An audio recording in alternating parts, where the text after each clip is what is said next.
আল্লাহ সুবহানাহু ওয়া তাআলা যদি চাইতেন, আমি আজকে যখন যশোর থেকে আপনাদের খুলনার উদ্দেশ্যে রওনা করেছি বিকাল ৩টার দিকে, আমার নিজের সামনে আমি নিজে দেখতে পেয়েছি ৩টি জায়গায় দুর্ঘটনা হয়েছে। কয়টি জায়গায়? ৩টি জায়গায় দুর্ঘটনা হয়েছে। গতকালকে মাহফিল ছিল, মিডিয়ায় যাচ্ছে, গতকালকে মাহফিল ছিল খুলনা ১৩ খাদা, নাম শুনেছেন নাকি? মাহফিলে গিয়েছি, স্টেজে উঠবো, হঠাৎ করে এক বাড়ি থেকে কান্নার আওয়াজ ভেসে এসেছে। আমার সাথে আমার ছোট ভাই ছিল। ওই কান্নার আওয়াজে একদল মানুষ বলছে ৬.৫ বছরের একটি বাচ্চা, মাহফিল ছিল খালের পাশে, খালে পড়ে গিয়েছে, আর খুঁজে পাওয়া যায় না, মাহফিল বন্ধ হয়ে গিয়েছে। আমি এতটুকু আপনাদেরকে বোঝাতে চাই, আল্লাহ রব্বুল আলামিন যদি দয়া না করতেন, মায়া না করতেন, কোরআন আল কারীম শোনার জন্য আপনাদেরকে কবুল না করতেন, তাইলে জীবন চলে গেলেও আমরা এখানে আসতে পারতাম না। শুধু একবার হৃদয় দিয়ে ভাবেন, বিবেকের কাছে প্রশ্ন করেন, আসলে কি তাই যে আল্লাহ তাআলা চাইলে আমাদেরকে এখন আমাদের প্রিয়জন মা অথবা বাবার মৃত্যু দিয়ে, সম্মানিত ভাইয়ের কলিজার টুকরা সন্তানকে অসুস্থতা দিয়ে, আমার প্রিয় মাকে মৃত্যু দিয়ে খাটিয়ার পাশে বসিয়ে রাখতে পারতেন কি পারতেন না? কিন্তু যে মহান মুনিব আমাদেরকে সুস্থ রাখলেন, বিপদ বালা মুসিবত থেকে বিরত রেখে আল্লাহর জান্নাতের বাগানে কবুল করলেন। আসুন আমরা সেই মহান মুনিবকে খুশি করার জন্য মস্তক অবনত চিত্তে শুকরিয়ার ঝান্ডাটাকে সরাসরি আকাশ ও বাতাসকে প্রকম্পিত করে আর সে আজিমে পাঠিয়ে দিচ্ছি। পড়ছি আলহামদুলিল্লাহ, আর একটু জোরে পড়ছি রব্বানা লাকাল হামদ হামদান কাসীরান তাইয়িবান মুবারাকান ফি। আল্লাহ আপনি কবুল করুন। সবাই পড়িয়া আলোচনার শুরুতে দুরূদ আর সালাম নিয়মতান্ত্রিক ভাবে পাঠ করতে চাই, যে নবীর উপরে কেউ যদি, আলোচনা নোট করেন, কেউ যদি ইচ্ছাই হোক অনিচ্ছাই হোক, প্রকাশ্যে হোক গোপনে হোক, আলোতে হোক আধারে হোক, অজু রাখা অবস্থায় হোক, অজু ছেড়ে হোক, ঘুমের ঘরে হোক, জেগে থেকে হোক, নিজে পড়ুক, জোর করে পড়াক, একবার, কয়বার? জোরে বলেন, জোর হইল না? সামনে মিছিল দিতে হবে না? আপনি শিখান না কেন? তাহলে মিছিল তো দিতে হবে। 17 বছর দেন নাই, গায়ে একটু জামজাম হয়ে গেছে না? তাহলে একটু জোরে পারবেন ইনশাআল্লাহ? আমরা তো কোনো দলের মিছিল দিচ্ছি না, আমরা সরাসরি আল্লাহর মিছিল দিচ্ছি। কথা বলেন ঠিক কি? আমার প্রাণ প্রিয় ভাইরা, রব্বে কারীম বলেন, কেউ যদি, আমার প্রিয় মা বোন যারা আছেন, একবারে শব্দ করবেন না, কোনো কথা বলবেন না, মনোযোগ দিয়ে শুনেন। ও মা, ইসলাম প্রচারের জন্য আপনাদের অবদান অনেক বেশি, কারণ এখনো মা বোনদের মুষ্টির চাউলে মক্তবগুলো চলে। কথা বলেন ঠিক কিনা? এই জন্য কেউ কোনো শব্দ করবেন না, চুপ করে থাকেন। ভাঙা কণ্ঠ নিয়ে কিছু কথা বলে যেতে চাই। আমি জানি আপনারা বিরক্ত হচ্ছেন, কিন্তু তারপরও রব্বে কারীম জানিয়েছেন, ও পৃথিবীর মানুষ শুনে নাও, দুনিয়াতে রোগ হলে যেমন ডাক্তারের কাছে যেতে হয়, দুনিয়াতে অসুস্থ হলে যেমন কবিরাজ খুঁজতে হয়, মানুষগুলো যদি আখিরাতের রোগে রোগান্বিত হয়ে যায়, মানুষগুলোর কলবে যদি রোগ হয়ে যায়, অন্যায় গুনাহ নির্যাতন দিয়ে মানুষের কলব যদি মারা যায়, তাইলে দৌড়ে চলে যাও, দৌড়ে চলে যাও, দৌড়ে চলে যাও দিনের মারকাজে, চলে যাও মাদ্রাসায়, চলে যাও মসজিদে, চলে যাও খানকায়, চলে যাও তাবলিগে, চলে যাও জলসায়, চলে যাও মাহফিলে। ওইখানে একদল ডাক্তার পাওয়া যাবে, যে ডাক্তারেরা হচ্ছে দুনিয়ার কোনো ডাক্তার নয়, যে ডাক্তার হচ্ছে আল উলামা ওয়ারাসাতুল আম্বিয়া। ওই ডাক্তারগণ হচ্ছে আমার নবীর ওয়ারিস। কথা বলেন ঠিক কিনা? যদি কোনো ব্যক্তি একবার, কয়বার? জোরে বলেন। যতক্ষণ না হবে ততক্ষণ এইভাবেই কিন্তু ওয়াজ করবো না, শুধু কব জোরে বলেন। তাহলে বলার আগেই কিন্তু বলতে হবে। এই যে ইন্ডিয়াতে প্রোগ্রামে যখন যাই, ইন্ডিয়ার মানুষগুলো খুবই একবারে নরম প্রকৃতির, চুপ করে শুধু ওদের স্টেডিয়ামের মতো ইনডোর স্টেডিয়ামে প্রোগ্রামগুলো হয়। যারা আমার অনলাইনে দেখেছেন, এ নাম সার্চ করলে ইন্ডিয়ার প্রোগ্রামগুলো খুবই সুসজ্জিত আকারে হয়। কেউ কথা বলে না, শুধু ওরা বলে জেনেলেন বুঝেলেন, ও আব্বাজানেরা, এই ওয়াজ কিন্তু ওনাদেরও কথা বলাই ছাড়ছি, তার মানে আপনারাও কথা না বললে হবে না। কারণ চুপ যতকাল থাকবেন ততকাল ফেরাউনের গোষ্ঠী আপনার ঘাড়ের উপরে উঠবে। কথা বলেন ঠিক কিনা? মুসলমান যদি বাঘের গর্জন দেয়, শাহজালাল ইয়ামিনে যেমন গর্জন দিয়ে বাদশা গৌর গোবিন্দকে হটিয়েছিল, এখনো যদি আপনারা যদি হুঙ্কার দিতে পারেন, বেনামাজি, বদমাইশ, লুচ্চা, চোর, ডাকাত, ইফতিজার, ইয়াবাখোর সবাই পালাতে বাধ্য। কথা বলেন ঠিক কিনা? মুসলমান কোনো ব্যক্তিগত শত্রুতাই করবে না, মুসলমান শত্রুতাই করবে আল্লাহর জন্য। কথা বলেন ঠিক কিনা? এইখানে শত্রুদের কোনো দল থাকবে না, কোনো জাত থাকবে না, কোনো মত থাকবে না। একজন হিন্দু ভাই সে যদি ভদ্রভাবে চলে তাকে বুকে জড়িয়ে নিব। কথা বলেন ঠিক কিনা? সম্মানিত ভাইয়েরা, একবার যদি কোনো ব্যক্তি নিয়মতান্ত্রিক ভাবে দুরূদ পড়ে অথবা শুনে, পবিত্র অপবিত্র যে অবস্থায় হোক না কেন, আসমানের মালিক ঘোষণা দিয়েছে, আলোচনা শুরু হয়ে গিয়েছে, কান খুলে শুনেন, নোট করে নেন, এগুলো কালকে থেকে আমল করা লাগবে। তাইলে এই মাহফিল সফল, নাইলে কোনো মাহফিলে লাভ নাই। আল্লাহর নবী বিশ্ব নবী বলেন, ও সাহাবা সবাইকে জানিয়ে দাও, একবার দুরূদ পাঠ করলে আসমানের মালিক এত বেশি খুশি হয়ে যায়, ওয়ানাজালাত আলাইহিমুস সাকিনা, আসমান থেকে ওই ব্যক্তিদের উপরে 10টি রহমত বর্ষণ করে দেয়। 2 নাম্বার, ওই ব্যক্তির আমলনামায় যত অপরাধ থাকে, যত গুনাহ থাকে, যত পাপ থাকে, যত অন্যায় অবিচার থাকে, আল্লাহ রব্বুল আলামিন এই দুরূদের কারণে বিনা তাওবাই ওই পাপের খাতা থেকে 10টি গুনাহ মুছে দেয়। ফাউলাইকা ইউবাদদিলুল্লাহ সাইয়্যাতিহিম হাসানাত। আল্লাহ রব্বুল আলামিন বলেছেন, ও পৃথিবীর মানুষ, ওই যে জায়গাটা গুনাহ মাফ করে দেওয়ার পরে ফাঁকা থাকে, 3 নম্বরে আল্লাহ রব্বুল আলামিন ওই জায়গাটা 10টি সওয়াব দ্বারা পরিপূর্ণ করে দেয়। 4 নম্বরে, মানুষের হৃদয়ে অনেক ব্যথা থাকে, মানুষের সম্মান করে না, মানুষকে ভালো বুঝে না, মানুষকে শুধু কষ্ট দেয়, স্বামী স্ত্রীকে কষ্ট দেয়, স্ত্রী স্বামীকে কষ্ট দেয়, আব্বা মাকে কষ্ট দেয়, মা স্বামীকে কষ্ট দেয়, মা কত কষ্ট করে সন্তান মাকে বকা দেয়, নতুন বউ ঘরে আনলে পর অনেক জায়গায় আলাদা হয়ে যায়। আল্লাহ রব্বুল আলামিনের হাবিব জানিয়েছে, পৃথিবীর মানুষ কান খুলে শুনে নাও, দুনিয়ার কষ্টগুলো যখন মুমিনের হৃদয়ে বাসা বেঁধে যাবে, দুনিয়ার কষ্টগুলো মুমিনকে যখন কষ্ট দিতে দিতে বুকটাকে পাথর করে ফেলবে, চোখের কোনায় অশ্রু ঝরিয়ে দিবে, বেশি বেশি দুরূদ পড়নেওয়ালা ব্যক্তিদের কারণে, বেশি বেশি দুরূদ পড়লে আমার আল্লাহ অন্তরে প্রশান্তি দিয়ে দিবে। কোন নবীর উপরে দুরূদ পড়বেন? ও প্রিয় বাগেরহাটের ভাইরা, কান খুলে শুনেন, টোটাল জীবনের আমল, ওয়ালা তুবতিলু আমালাকুম, সকল আমলগুলো নষ্ট হয়ে যাবে। কার কথা? আল্লাহর কথা। জোরে বলেন। আমার আলোচনা কি বোঝা যায়?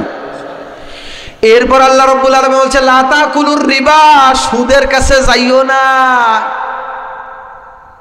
সুদের ব্যাংকে যাইও না, কিস্তি তুইলো না। আমার মারা তালিমের জম, কিস্তির টাকা জম। ও মা শুনে নেন, গলা ভাঙ্গা ওয়াজ করবো কি? ওয়াজ তো যা নিয়ে আইছিলাম তা তো দিতে পারলাম না, নিজেরই রাগ হচ্ছে। আমার আম্মা শুনে নেন, ছোট্ট করে একটা কথা বলে দোয়া চলে যায়। সুদের টাকা, কিস্তির টাকা, মনে করে যে গরু কিনবো, এরপরে গরু বাচ্চা দেবে, এরপরে এই হবে, গরু খাওয়াই, কিস্তির টাকা আইনে, এদিকে কিস্তি শোধ করতে পারে না। 2 দিন পরে দেখা যায় ওই গরু যে খাবার আনতে আনতে আর এক দোকানে বাকি হয়ে গেছে। 3 দিন পরে দেখা যায় গরু সেড হয়েছে, গরু সেড হয়ে যাওয়ার পরে পরের দিন দেখা যায় গরু মরে গেছে। আছে না নাই? হ্যাঁ, দেখা গেল বিশেষকালে আমও গেল, সালাও গেল, আছে না নাই? এই জন্য কিস্তি বন্ধ করেন, না খাইয়ে থাকেন, অন্তত পক্ষে 3 বেলা জায়গা 2 বেলা খান, 1 বেলা চিড়ে খান, আল্লাহ তাআলা বরকত দিবে ইনশা। অর্থ জমান, অর্থ সঞ্চয় করেন, এভাবে করবেন, তাহলে সুদ ঘুষ অন্যায় কিস্তিতে যাওয়া যাবে, রাস্তা দিয়ে জোরে চলা যাবে, মূর্খ ব্যক্তির সাথে তর্ক করা যাবে, অনর্থক কথা কাজ করা যাবে। আল্লাযীনা হুম ফি সলাতিহিম খাশিউন, নামাজে বিনয়ী এবং অবনত হইতে হবে, ভদ্রভাবে, নম্রভাবে, সুন্দরভাবে। ওই পাছা বের করে প্যান্ট পরে যায় নামাজ পড়া যাবে না। সেজদায় গেলে যে কালা পাছা বাইরে যায়, ওই পাশা বেরোনো প্যান্ট পরে নামাজে যাওয়া যাবে না। এরপরে মহিলারা যারা টাকনুর উপরে প্যান্ট পরে পিলাজুন নামে বিহায়া পানা ঘুরিয়ে বেড়ান, ওইগুলো করে কলেজে গেলে পরে আপনার পাও আল্লাহ তাআলা জাহান্নামে উল্টা করে ঝুলাবে। হুজুর ঠিক কিনা? এরপরে নতুন বোরকা বের হয়েছে, আল্লাহ কইছে কি অকরনাফি বুয়ুতিকুন্না ওয়ালা তাবাররাজনা তাবাররুজাল জাহিলিয়াতিল উলা, হে রমণীরা বেপরদায় চলাফেরা কইরো না। আর এখন বের হইছে পর্দা, ঠিক আছে, পিছনে কাছি দিয়ে এমন ভাবে বান্ধিছে মনে হচ্ছে মানে শরীরের একবার থ্রি পিস পরলেও যতটুকু বোঝা যাইতো না, বোরকা পরলে তার থেকে বেশি বোঝা যায়। কথা কয় না? এরপরে বোরকায় যেভাবে আয়না লাগানো, ওই আয়নার রোদে ঝলকার রাত্রে লাইটের আলোতে বেটাকে চোখ নষ্ট। থ্রি পিস পরলে আল্লাহর কসম ওই বোরকা বাদ দিয়ে থ্রি পিস পরে যায়, গুনাহ যাওয়ায় আমার হবে। অন্তত পক্ষে আপনারা ওইভাবে করে ওই বোরকা পরে যায় না, বোরকা বাড়িতে পুড়াই ফেললেন আর নাই পাও মোছা বানাই ফেলাবেন, তাহলে ওই বোরকা পরা যাবে না। এমনি আপনি ঢিলাডুলা থ্রি পিস পরেন তাও আল্লাহ মানাই নিবে, কিন্তু এই যে টাইট ফিট বোরকা ওমা বাদ দিয়ে কালো বড় বোরকা বানান। শুধু বোরকা বললে হবে না, এর উপরে হেজাব বাইর হয়েছে, সারা জায়গায় কিচ্ছু নেই, উপরে পাতাকপি নাই, হাসে মিথ্যা বললে আইসে আমারে বলেন, দেখবেন পুরা শরীরে কিচ্ছু নাই, এদিক দিয়ে সব বাইরুনো, উপরে পাতাকপির মতো এই পদ্মা সেই পদ্মা দিতে দিতে দিতে দিতে এই পর্যন্ত ফুলেই ফেলাইছে, আছে না নাই? এরপরে পদ্মা করতেছে মুরব্বী, যার দিকে কেউ হাত দিলেও তাকায় না। আমার দাদা যদি কয় যে তোর দাদির দিকে আধা ঘন্টা তাকায় থাকো, মানে মাফ করো 50 টাকা নিয়ে মাফ করো। সত্যি বললাম না মিথ্যে? ও বুড়িরে পদ্মা করায় এমন ভাবে পদ্মা করাইছে, গরমে কিছুক্ষণ থাকলে সিদ্ধ হয়ে যাবে। অথচ জুয়ান মায়েরা সুন্দর করে একবার সাজাই নেছে, চোখের পরে আলকাতরা, ওই কি বলে আলকাতরা নাকি মাস্কারা লাগাইছে। ভাইরে শুনতে খারাপ লাগলো, ইসলাম ছিল কোথায়, আমরা খুঁজি কোথায়? ইসলাম ছিল মানবতার কল্যাণে, ইসলাম ছিল প্রত্যেকটি পদচারণায়। রহমতের নবী বলছে, কোনো ব্যক্তিকে যদি সাহায্য করার জন্য দুইটা কথা বলা হয়, আল্লাহ তাআলা 1 মাস মসজিদে ইতিকাফ করার সওয়াব দেয়। সুবহানাল্লাহ। আল্লাহ তাআলা আমাদেরকে এতটুকুই বুঝে চলার তৌফিক দান করুন। আলোচনার মূলটা টেনে দিই। 1 নম্বরে বেশি বেশি দুরূদ পাঠ করব, গুনাহ মাফ করবেন কে? আল্লাহ। 2 নম্বরে আমাদের জীবনটাকে আল্লাহর জন্য উৎসর্গ করে দেব, পারবো ইনশাআল্লাহ।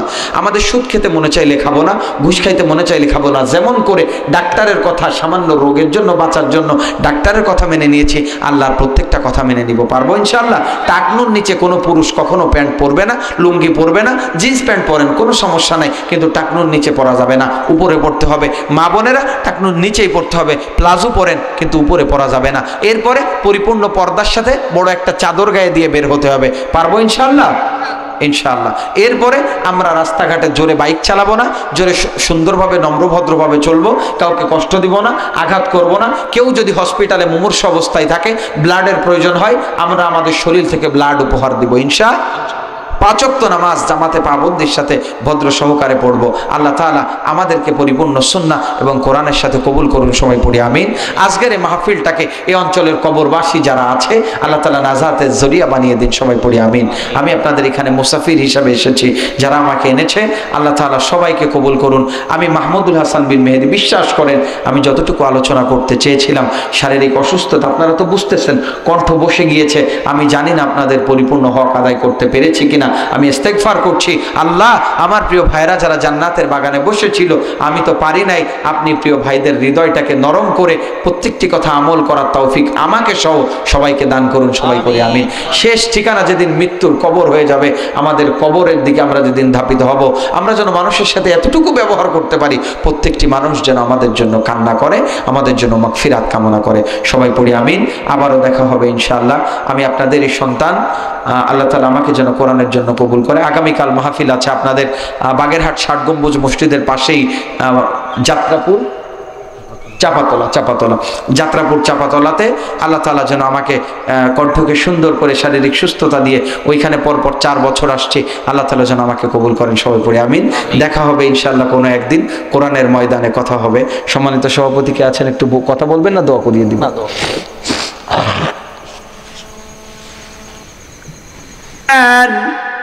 রহমতের নবী জন্মগ্রহণ করেছে, নবীর মা আমিনা অত্যন্ত সহজ সরল মানুষ, দেখবেন মহিলারা খুবই অবলা এবং সরলা হয়, কথা বলেন ঠিক কিনা? মহিলাদের কাছে 1 টাকা দিবেন, মহিলারা জমিয়ে জমিয়ে 10 টাকা আপনাকে উপহার দিবে। ভুল বললাম না ঠিক বললাম? মহিলাকে আপনি ছোট্ট একটি কাজ দিবেন, মহিলা সুন্দর করে বড় আকারে প্রতিষ্ঠিত করে দিবে। আমাদের মায়ের কাছে দেখবেন 5টা টাকা দিয়েছেন, বিপদে পড়েছেন মা 7 টাকা বের করে দিয়েছে। স্ত্রীর কাছে মাঝে মাঝে 10 টাকা জমা রেখেছেন, স্ত্রী মাঝে মাঝে 20 টাকা বাইর করেছে, কথা বলেন ঠিক কিনা? শুধু রাখতে হবে মহিলাদেরকে আমরা আল্লাহর কোরআনের ভাষায় 1 ফোঁটা নাপাক পানি দিই, আল্লাহর কুদরতে মহিলারা এক একটা মানুষ উপহার দেয়। মহিলারা অত্যন্ত সবলা অরলা সহজ সরল মানুষ। মুহাম্মদের মা আমিনা আকাশের দিকে তাকিয়ে আল্লাহকে ডাক দিয়ে বলে, ও খানে কাবার মালিক, ও মুহাম্মাদের আল্লাহ, পৃথিবীর কেউ না জানলেও তুমি তো জানো, আর আমি তো জানি এটা রহমতের নবী। সুবহানাল্লাহ। পিছনের ভাইরা বাড়ি যাইয়ে লেপের তলে বউয়ের কানে কানে বললেন যে বাপ বুঝা যাচ্ছে, মনে হচ্ছে যে দূরে বান্ধে বসাইছে খেসড়ির লোভে। তাহলে খেসড়ি নাই, তাইলেই তো আপনারা ভালোবাসায় বসছেন। জোরে বলেন সুবহানাল্লাহ। রহমতের নবী ডাক দিয়ে বলছে, রহমতের নবীর মা ডাক দিয়ে বলে, ও আসমানের মালিক, পৃথিবীর কেউ জানে না কিন্তু আমি জানি এটা রহমতের নবী। কারণ আমার গর্ভে যখন এসেছিল মক্কার ছোট্ট ছোট্ট মেয়েদের সাথে, মক্কার যুবতী মহিলাদের সাথে, তরুণ তরুণীরা একসাথে আমরা পানি আনতে যাইতাম গভীর কূপে। যখন কূপের কাছে পানি আনতে যাইতাম আমি লক্ষ্য করে দেখতাম, আমি আগ পর্যন্ত আমার সামনে যত মানুষ ছিল সবাই যখন কূপের পানি উঠাই রশি দিয়ে অনেক কষ্ট করে অনেক গভীর থেকে টেনে টেনে উঠাতে হয়, কিন্তু আমি যখন আমার মুহাম্মদকে পেটের ভিতরে নিয়ে কূপের কাছে যাইতাম, ও আসমানের মালিক, শুধুমাত্র মুহাম্মদের বরকতে রহমতে মুহাম্মদের ওই কূপের পানিগুলো মুহাম্মদের সম্মানে আল্লাহ তাআলা আপনি উপরে উঠিয়ে দিতেন। সুবহানাল্লাহ। শুধু তাই নয়, শুধু তাই নয়, যখন সুয়াইবা রাদিয়াল্লাহু তাআলা আনহা মুহাম্মদ সাল্লাল্লাহু আলাইহি ওয়াসাল্লামের প্রথম মা, দুধ মা ছিলেন, অনেকে এটা জানে না। সুয়াইবা রাদিয়াল্লাহু তাআলা আনহা মুহাম্মদ সাল্লাল্লাহু আলাইহি ওয়াসাল্লামের প্রথম দুধ মা ছিলেন। দ্বিতীয় দুধ মা ছিলেন হালিমাতুস সাদিয়া রাদিয়াল্লাহু তাআলা আনহা। হাদিসের ভিতরে সাক্ষ্য দেয়, ইতিহাস গ্রন্থ ব্যাখ্যা করে, তাফসিরে কাবীরের বর্ণনায় যখন শিশু মুহাম্মদকে নিয়ে হালিমাতুস সাদিয়া, অনেক লম্বা ঘটনা সিরাতের গ্রন্থে এসেছে, এগুলো এত বলার ব্যাখ্যা করার দরকার নাই। রব্বুল আলামিন বলেন, শুধুমাত্র মুহাম্মদ সাল্লাল্লাহু আলাইহি ওয়াসাল্লামকে ওমা আরসালনাকা ইল্লা রাহমাতাল লিল আলামিন। চিৎকার দিয়ে বলেন আল্লাহু আকবার। আল্লাহ রাব্বুল আলামিনের হাবিব যখন হালিমাতুস সাদিয়া যখন মুহাম্মদ সাল্লাল্লাহু আলাইহি ওয়াসাল্লামকে কোলে করে নিয়ে যায়, এতিম নবী, কেউ নবীর কাছে আসে না, কারণ কেউ হাদিয়া দিবে না, কেউ বরকত দিবে না, কেউ উপটৌখন দিবে না, সবাই চলে যায়। হালিমা জীর্ণ শীর্ণ ঘোড়া নিয়ে এসেছে, নিয়ে মুহাম্মদকে নিয়ে যখন রওনা করেছে, জীর্ণ শীর্ণ ঘোড়া তাগুত হয়েছে। সুবহানাল্লাহ। দুগ্ধ ছিল না বানে, দুগ্ধ এসেছে, জমিতে ফসল হতো না, ফসল হয়েছে। আল্লাহ রাব্বুল আলামিনের মা, রাসূলের মা আমিনা বলেন, ওগো আসমানের মালিক, এত এত বরকত হয়েছে, কিন্তু আমার বড় বড় 2টা অভিযোগ আছে, আমরা দুরূদ পড়ব না, কারণ দুরূদ পড়ব এইগুলো শুনে, কথা বলেন ঠিক কিনা? বলে বড় বড় 2টা অভিযোগ আছে। 1 নম্বরে আমার মুহাম্মদ সাল্লাল্লাহু আলাইহি ওয়াসাল্লাম যখন এই যে ছোট্ট মানুষ খেলা করে বিকাল বেলা, আমি প্রত্যেকটি ঘরে ঘরে গিয়ে দেখেছি সবার মাটির হাড়ি, কাঠের পুতুল, বিভিন্ন ঘোড়া বাচ্চাদের থাকে কি থাকে না? জোরে বলেন। কষ্ট হচ্ছে না তো আপনাদের? আলোচনা চলবে ইনশাআল্লাহ।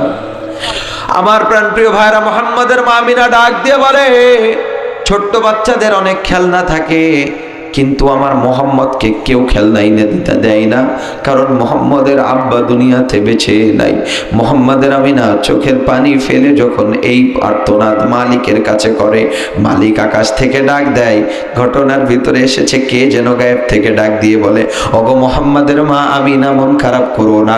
দুনিয়ার বাবারা, দুনিয়ার ভাইয়েরা, দুনিয়ার চাচারা, দুনিয়ার শিশুরা মাটির হাড়ি, কাঠের পুতুল, কাঠের ঘোড়া, কাঠের গাড়ি দিয়ে খেলা করে, এগুলো ক্ষণস্থায়ী, এগুলো চিরস্থায়ী নয়। কিন্তু আমি মোহাম্মদের আল্লাহ, আমি মোহাম্মদকে একটু বড় হইতে দাও, আমার মোহাম্মদের খেলনার জন্য গোটা পৃথিবী বানিয়ে দিব। সুবহানাল্লাহ। মোহাম্মদ হাত নাড়াবে, আকাশের তারকাগুলো নড়বে, মোহাম্মদ পা নাড়াবে, চন্দ্রগুলো নড়বে। মোহাম্মদ সাল্লাল্লাহু আলাইহি ওয়াসাল্লাম হেঁটে যাইতো, ঘটনার ভিতরে এসেছে আকাশের মেঘমালাগুলো মোহাম্মদ সাল্লাল্লাহু আলাইহি ওয়াসাল্লামের মাথার উপরে ছায়া দিত। সুবহানাল্লাহ। এরপর আমিনা ডাক দিয়ে বলে, ওগো আল্লাহ, ও খানে কাবার মালিক, কোন নবীর উপরে দুরূদ পাঠ করতে বলেছে? আম্মা কান খুলে শুনে নেন, ও আমার ভালোবাসার ভাই কান খুলে শুনে নেন, কোন নবীর উপরে আপনি দুরূদ পাঠ করবেন? মুহাম্মাদের আল্লাহ ডাক দিয়ে বলেন, ও পৃথিবীর মানুষ শুনে নাও। আমিনা যখন আবারও অভিযোগ করলেন, আল্লাহ একটা প্রবলেম তো সলভ হয়েছে, একটা প্রশ্নের সমাধান আমি পেয়েছি, কিন্তু আরেকটি সমাধান অত্যন্ত বড় বেদনার। এই যে ঠান্ডার সময় দেখবেন বিভিন্ন জায়গায় আমাদের দেশ থেকে, আমাদের অঞ্চল থেকে শিক্ষা সফরে যায়, আছে না নাই? আপনাদের বাগেরহাটে ৬০ গম্বুজ মসজিদে মানুষ পিকনিকে আসে, বিভিন্ন জায়গায় বাবার সঙ্গে ঘুরতে যায়, পিকনিকে যায়, ফ্যামিলি ট্যুরে যায়, আছে না নাই? এই যে ফ্যামিলি ট্যুরে যায়, আমিনা ডাক দিয়ে বলেন, মুহাম্মদের মা ডাক দিয়ে বলেন, আমার সন্তানের তো পিতা দুনিয়াতে বেঁচে নাই, কে আমার সন্তানরে ফ্যামিলি ট্যুরে নিয়ে যাবে? কে আমার সন্তানরে একটু ঘুরাইতে নিবে? আবার আসমানের মালিক ডাক দিয়ে বলেন, ওগো আমিনা, মন খারাপ কইরো না, আমার নবীরে আমি বানাইছি, আমার নবীরে আমি সৃষ্টির শ্রেষ্ঠ জীবী হিসাবে স্বীকৃতি দিয়েছি। সুবহানাল্লাহ পড়েন। শুধু তাই নয়, আমার নবীরে নবীদের নবী, শ্রেষ্ঠ নবী হিসাবে প্রেরণ করেছি। মন খারাপ করো না, পৃথিবীর কোন নবীরে আমি যেটা দেই নাই, আমি আল্লাহ আমার মুহাম্মদরে একটু বড় হইতে দাও। আমার নবী মুহাম্মদ রে আমি নিজে জান্নাত জাহান্নাম আরশ কুরসি লৌহ কলম জান্নাতি দুম্বা জান্নাতি বুরাক দিয়া মেরাজ করাবো। সুবহানাল্লাহ। মেরাজ করিয়েছে কি করে নাই? সুবহানাল্লাযী আসরা বিআবদিহি লাইলাম মিনাল মাসজিদিল হারাম। আল্লাহ রব্বুল আলামিন নবীরে মেরাজ করিয়েছে। সম্মানিত ভাইরা, আল্লাহ রব্বুল আলামিন হাত তুলতে দেরি হয়েছে, হাত নামাইতে দেরি হয় নাই, হাত তুলেছে, দোয়া কবুল হয়েছে। সুবহানাল্লাহ। সেই নবীর প্রতি আসুন আলোচনা শুরুতে একবার প্রেম আর ভালোবাসা নিয়ে, গোনা মাফের আশায়, সওয়াবের নিয়তে, আল্লাহর রহমতের আশায়, সম্মানের নিয়তে আমরা পড়ছি সাল্লাল্লাহু আলাইহি ওয়াসাল্লাম। দুরুদের অনেক আলফাজ রয়েছে, সাল্লাল্লাহু আলাইহি ওয়াসাল্লাম একটি আলফাজ। আল্লাহ তাআলার কাছে মাগফিরাত কামনা করছি। আলোচনা শুরুতে এই অঞ্চলের যত মানুষ দুনিয়া থেকে চির বিদায় নিয়েছে, 1952 সালের ভাষা আন্দোলনে যারা শহীদ হয়েছে, 24-এর গণ অভ্যুত্থানে যারা শহীদ হয়েছে, আল্লাহ তাআলা সবাইকে কবুল করুন, সবাই পড়ি আমিন। সম্মানিত ভাইরা, রাত অনেক হয়েছে, আমরা এদিকে ওদিকে আর যাব না, সরাসরি আল্লাহর কোরআন থেকে কথা শুনবো, পারবো ইনশাআল্লাহ? আসেন আমরা সবাই পড়ছি, আউযু বিল্লাহি মিনাশ শাইতানির রাজিম, বিসমিল্লাহির রাহমানির রহিম। ওয়া মিনান নাসি মান ইয়াশরি নাফসাহু ইবতিগা মারদাতিল্লাহ, আল্লাহু রাউফুন বিল ইবাদ। চিৎকার দিয়ে পড়েন আল্লাহু আকবার। আল্লাহ রাব্বুল আলামিন পবিত্র কোরআনুল কারীমের 2 নম্বর সূরা 2 নম্বর পারা সূরাতুল বাকারার 207 নম্বর আয়াতের ভিতরে আল্লাহ তাআলা স্পষ্টভাবে জানিয়েছে, ও পৃথিবীর মানুষ কান খুলে শুনে নাও গো, আমি আল্লাহ তাআলা কোরআনুল কারীমে তোমাদের জন্য জানিয়ে দিতে চাই, মানুষের ভিতরে খুব মনোযোগ দিয়ে শুনেন, কোরআনের কথা বলছি, মানুষের ভিতরে অল্প সংখ্যক মানুষের ভিতরে কিছু সংখ্যক মানুষ আছে যারা আল্লাহর জন্য, আল্লাহর দ্বীনের জন্য, আল্লাহর কোরআন প্রচারের জন্য নিজের নফসকে, নিজের আত্মাকে, নিজের ইচ্ছাকে, নিজের সকল কিছুকে বিলিয়ে দিয়েছে। সুবহানাল্লাহ। আল্লাহু রাউফুম বিল ইবাদ, আমি আল্লাহ ওই বান্দার জন্য অত্যন্ত স্নেহশীল হয়ে যাব। সুবহানাল্লাহ। মানুষের ভিতরে বেশি মানুষ না অল্প মানুষ আল্লাহর জন্য নিজের জীবন কোরবানি করেছে? বলেন, জোরে বলেন।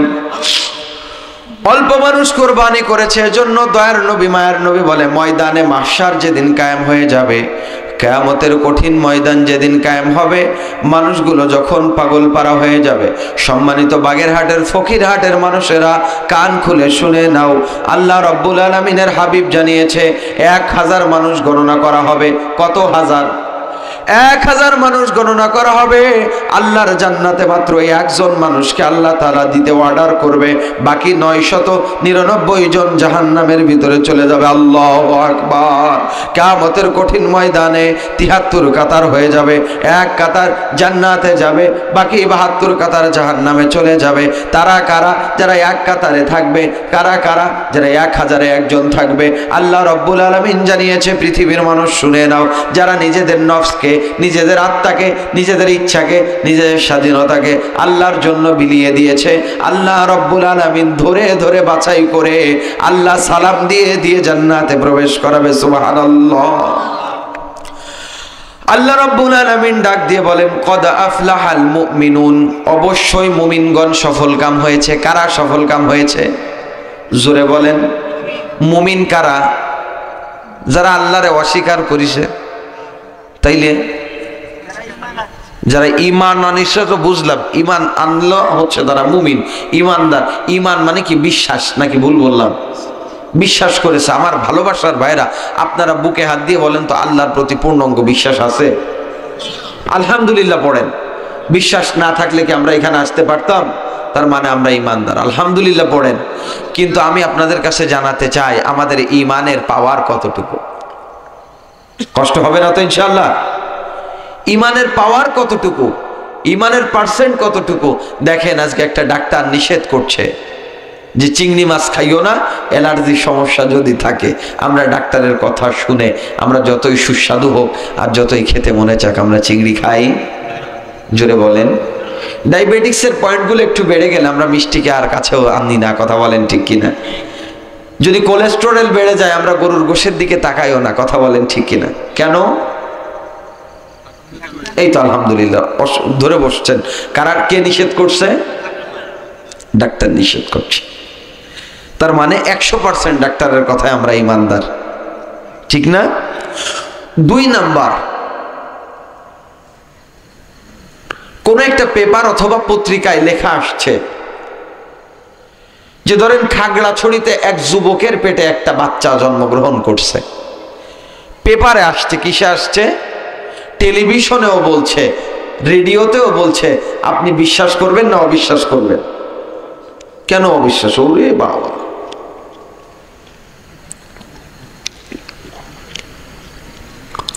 একশো 100% বিশ্বাস করবেন। কথা বলেন ঠিক কিনা? আমিও করব, কারণ টেলিভিশনে জীবনে মিথ্যা বলে না, পেপারে মিথ্যা আসতেই পারে না, এজন্যই আমরা বিশ্বাস করি। কথা বলেন ঠিক কিনা? তার মানে বোঝা গেল পূর্ণাঙ্গভাবে আমরা পেপারের উপরে, টেলিভিশনের উপরে ঈমান এনেছি। কথা বলেন ঠিক কিনা? অথচ একটু কষ্ট লাগতে পারে, তারপরে বলি, আল্লাহ বলছে, ইয়া আইয়ুহাল্লাযীনা আমানু লা তাকুলুর রিবা, ও আমার কলিজার টুকরা ঈমানদারেরা, আমি আল্লাহরে যারা মুখে স্বীকার করেছো, অন্তরে বিশ্বাস করেছো, লা তাকুলুর রিবা, তোমরা সুদ খাইও না। আমাদের সমাজে নাই? হ্যাঁ, সত্যি আছে? আচ্ছা, 2 নম্বর আল্লাহ বলছে, ওয়াল্লাযীনা হুম আনিল লাগওয়ি মুরিদুন, তোমরা অনর্থক কোনো কথা আর কাজ করো না। ফাউ কথা বলা লোক সমাজে আছে না নাই? আল্লাহ রাব্বুল আলামিন বলেন, ও পৃথিবীর মানুষ কান খুলে শুনে নাও, তোমরা যেমন অসুস্থতার ভয়ে ডাক্তারের রোগগুলো মাফ করানোর জন্য খাবার বন্ধ করে দিয়েছো, পানি বন্ধ করেছো, মিষ্টি বন্ধ করেছো, আমি আল্লাহ রাব্বুল আলামিন তোমাদেরকে জানিয়ে দিতে চাই, আমি আল্লাহ সুবহানাহু ওয়া তাআলা যেটাকে না করে দিয়েছি এইটাকে তুমি যদি হ্যাঁ হিসাবে মেনে নাও তাইলে বোঝা গেল তোমার ঈমান নাই, তুমি মুনাফিক। কথা বলেন ঠিক কিনা? আল্লাহ রাব্বুল আলামিন পবিত্র কোরআনুল কারীম দিয়েছে যে কিতাবের ভিতরে কোনো সন্দেহ নাই, কিন্তু আমরা মানুষ কোরআনুল কারীমের মাহফিল যদি শুনি, মাহফিল শোনার পরে, মাহফিল শোনা তো দূরের কথা, মাহফিলের কথা শুনলে অনেকের গায়ে জ্বালা ধরে, আসে না নাই? অথচ আমার ক্ষুদ্র জ্ঞানে আমি গবেষণা করে পেয়েছি বর্তমান পৃথিবীতে ৪৫০০-এর উপরে ধর্ম আছে। কত হাজার? আপনাদের মন কি অন্যদিকে চলে গেছে নাকি? মুনাজাত করাই দিব? একটু তাকবীর দেন, নারায়ে তাকবীর, নারায়ে তাকবীর। এই তো আলহামদুলিল্লাহ, ভোল্টেজ তো পরিপূর্ণ আছে। তাহলে এইদিকে তাকান, আর আধা ঘন্টা কথা বলবো, সমস্যা হবে না তো? তাহলে বসে যান। প্রিয় ভাইরা আমার, পৃথিবীতে কত হাজারের উপরে ধর্ম আছে? ৪৫০০-এর উপরে ধর্ম আছে। প্রত্যেকটা ধর্মের এক একটা কিতাব আছে, আছে না নাই? হিন্দু ভাইদের একটা কিতাব আছে, নাম কি জানেন আপনারা? গীতা। খ্রিস্টানদের বাইবেল, রামায়ণ, জোহা, Old Testament, New Testament, Pitaka, Zend Avesta, gospel, ইউয়াসনা, জোহান, ঋগ্বেদ, আথর্ববেদ, শ্যামবেদ, যজুর্বেদ, অনুসংগীতা, বৈজ্ঞ জয়তান, বৈজ্ঞনিতা, ক্যারিয়ার, ডুয়েস, দীঘানিকায়া, ইয়াপিস, টালমা, ডোরা, ডসাতিস, কলকি পড়া, এভাবে ৪৫০০-এর উপরে কিতাব আছে। আল্লাহু আকবার। কিন্তু কোন কিতাবের লেখক চ্যালেঞ্জ দিতে পারে নাই, this is the book about which there is no doubt a guidance for those conscious of মুত্তাকিন। চিৎকার দিয়ে পড়েন আল্লাহু আকবার। কিন্তু একমাত্র আমাদের মালিক কে? আল্লাহ। একমাত্র বলেছে যালিকাল কিতাবু লা রাইবা ফি, এটা এমন একটি কিতাব যাতে কোনো সন্দেহ নাই। সুবহানাল্লাহ পড়েন। তাইলে এই কিতাব শুনতে আসলেও যদি কার্পণ্যতা হয়, তার মানে বোঝা গেল আমাদের কপাল পুড়েছে। কথা বলেন ঠিক কিনা? আমার সম্মানিত মা বোনেরা কান খুলে শোনেন, আমার প্রিয় বাবাজান এবং ভাইয়েরা কান খুলে শুনে নেন। আল্লাহ রাব্বুল আলামিন বলছে, ও মানুষ, তোমাদের আজান হয়ে যাবে, আজান হয়ে গেলে তোমাদের নামাজে আসতে ইচ্ছা হবে না, কিন্তু তোমরা যদি আল্লাহর জন্য নিজেদের ইচ্ছাকে ত্যাগ করে দিয়ে ৫ ওয়াক্ত নামাজের দিকে ধাবিত হতে পারো, আল্লাহ রাব্বুল আলামিন বলে তোমাদের জন্য জান্নাত। সুবহানাল্লাহ। কারণ মুমিন আমরা যারা, আমাদের জন্য আল্লাহ জান্নাত রেডি করেছে। আমার প্রাণ প্রিয় ভাইরা, আমরা তো শুধুমাত্র নামে মুসলমান, কামে কিচ্ছু না। আমরা সপ্তাহে একদিন গরুর গোশ খাই, জুম্মায় একদিন নামাজের দিকে যাই, এবং বছরে 2 বার আমরা ঈদের নামাজ পড়ি। কেউ মারা গেলে যে জানাজা পড়ি, এটাই আমাদের ইমানি বৈশিষ্ট্য।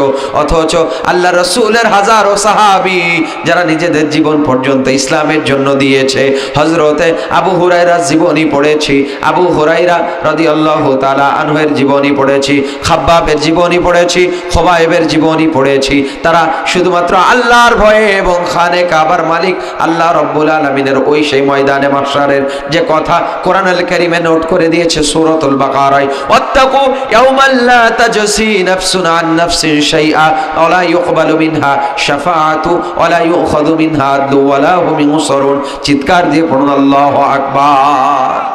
শুধুমাত্র আল্লাহ রাব্বুল আলামিন একদিন বলেছে, ওই দিন রে ভয় করো যেদিন কেউ কারোর কোনো কাজে আসবে না, কেউ কারোর জন্য কোনো সুপারিশ করবে না, কারোর কাছ থেকে কোনো ঘুষ, কোনো বিনিময় গ্রহণ করা হবে না। মানুষগুলো ওই দিন পাগলপারা হয়ে যাবে। হাদিসের বর্ণনায় আমাদের জীবনটা শেষ হয়ে গেলে কিয়ামতের ময়দান কায়েম হবে। আছে না নাই? কিয়ামত আছে না নাই? আমার প্রিয় ভাইরা কান খুলে শুনে নেন, কিয়ামতের ময়দান কায়েম হবে। আল্লাহ রাব্বুল আলামিন ঘোষণা দিয়েছে, সমস্ত আসমান জমিন ওই দিন ধ্বংস হয়ে যাবে। আরশে আজিমের উপর আল্লাহ রাব্বুল আলামিন অবস্থান করবে। ওই দিন আরশে আজিম ছাড়া আর কোনো ছায়া থাকবে না। তাফসিরে মুনিরের বর্ণনায়, তাফসিরে কাবীরের বর্ণনায় আল্লাহ রাব্বুল আলামিন এক খণ্ড মেঘমালার উপরে ভর করে জমিনে বাম পা দিয়ে নেমে আসবে। জমিনে যখন নেমে আসবে রব্বে কারীম, তখন আল্লাহ রাব্বুল আলামিন সমস্ত নামগুলোকে আল্লাহ রাব্বুল আলামিন নিজে ভুলে যাবে। রহমান নাম গোপন করবে, রহিম নাম গোপন করবে, সাত্তার নাম গোপন করবে, কাদের নাম গোপন করবে, রাজ্জাক নাম গোপন করবে। আল্লাহ রাব্বুল আলামিন ডাক দিয়ে বলবে, লিমালিল মুলকুল ইয়াউম লিল্লাহি ওয়াহিদিল কাহ্হার। চিৎকার দিয়ে পড়েন আল্লাহু আকবার। শুধুমাত্র এই একটি নাম থাকবে কহার। আল্লাহ রব্বুল আলামিন এত বিভীষিকাময়, এত রাগান্বিত চেহারা নিয়ে নামবে। পৃথিবীর রাজা বাদশাহ, পৃথিবীর ক্ষমতাশীল, তোমরা কই ডাক দিবে? আল্লাহ রব্বুল আলামিনের এই ভয়ানক চেহারা দেখে আমার প্রিয় ফকিরাটের ভাইরা কান খুলে শুনে নেন। এত ভয়ানক চেহারা দেখে রব্বে কারীম এত ভয়ানক গুসা হয়ে যাবে, এত রাগ করবে, সমস্ত নবী রাসূল পর্যন্ত ইয়া নফসি করতে থাকবে। প্রত্যেকটি মানুষের মাথার উপরে সূর্য চলে আসবে। আল্লাহর এই অবস্থা দেখে ফেরেশতারা পর্যন্ত ভয়ে কাঁপবে।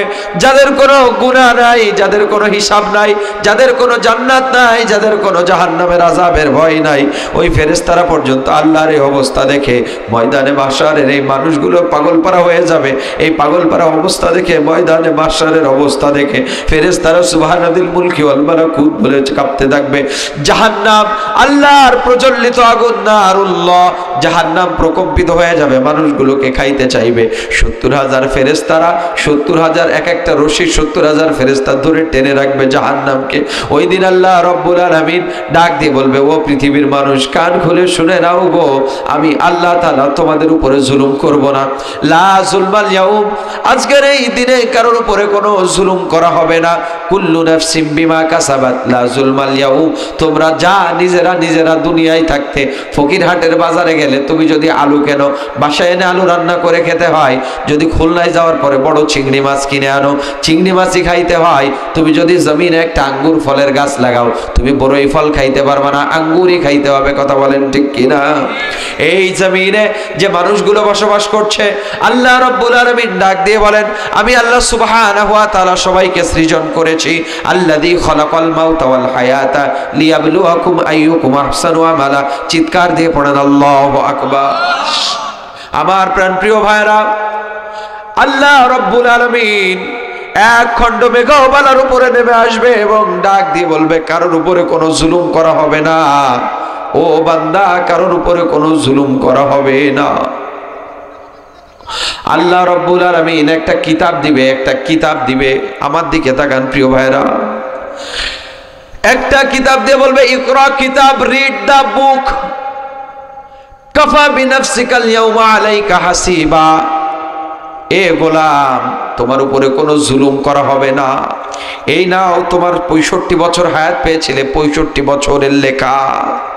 এই নাও, 60 বছর হায়াত পেয়েছিলে, 60 বছরের লেখা। আমার মতো কত যুবক মারা যায়। আজকেও একটা যুবক বাইক অ্যাক্সিডেন্ট করে নপাড়া অভয়নগরের এদিকে মারা গেল। ওই যুবকদেরকেও ডাক দিয়ে বলবে, 27 বছরের যুবক, ও 22 বছরের যুবক, তুমি তোমার আমলনামা পড়ো। আমলনামা রব্বে কারীম হাতে দিবে। হাতে দেওয়ার পরে মানুষগুলো প্রথমে জাহান্নামের ভয়ে বাঁচতে চাইবে, মিথ্যা বলা শুরু করবে। কিন্তু মিথ্যা বললে হবে না। ওই মানুষগুলোর আল্লাহ মুখে মোহর মেরে দিবে, টেপ মেরে দিয়ে হাতে কথা বলবে। আমার ইমরান ভাই বলছিলেন, সিসি ক্যামেরায় অপরাধ বর্তমান দেখা যায় কি যায় না? কিয়ামতের ময়দানে সবকিছু যখন ভিডিও কলের মাধ্যমে দেখানো হবে, আল্লাহ রাব্বুল আলামিনকে ডাক দিয়ে বলবে, অপরাধীরা, মালি হাদাল কিতাব, হু দিস বুক, এটা কেমন বই? ভেরি ওয়ান্ডারফুল, খুবই চমৎকার। লা ইউগাদিরু সাগীরাতান আও কাবীরা, very very small subject, very very big subject, কোনো কিছুই তো ছেড়ে দেওয়া হয় নাই। তাকবীর, নারায়ে তাকবীর। নাক দুটো বন্ধ, কি শোনাবো? কথা বলতে গেলে নিজেরই কানে খারাপ লাগতেছে। আপনারা যে বসে আছেন, এটাই আলহামদুলিল্লাহ।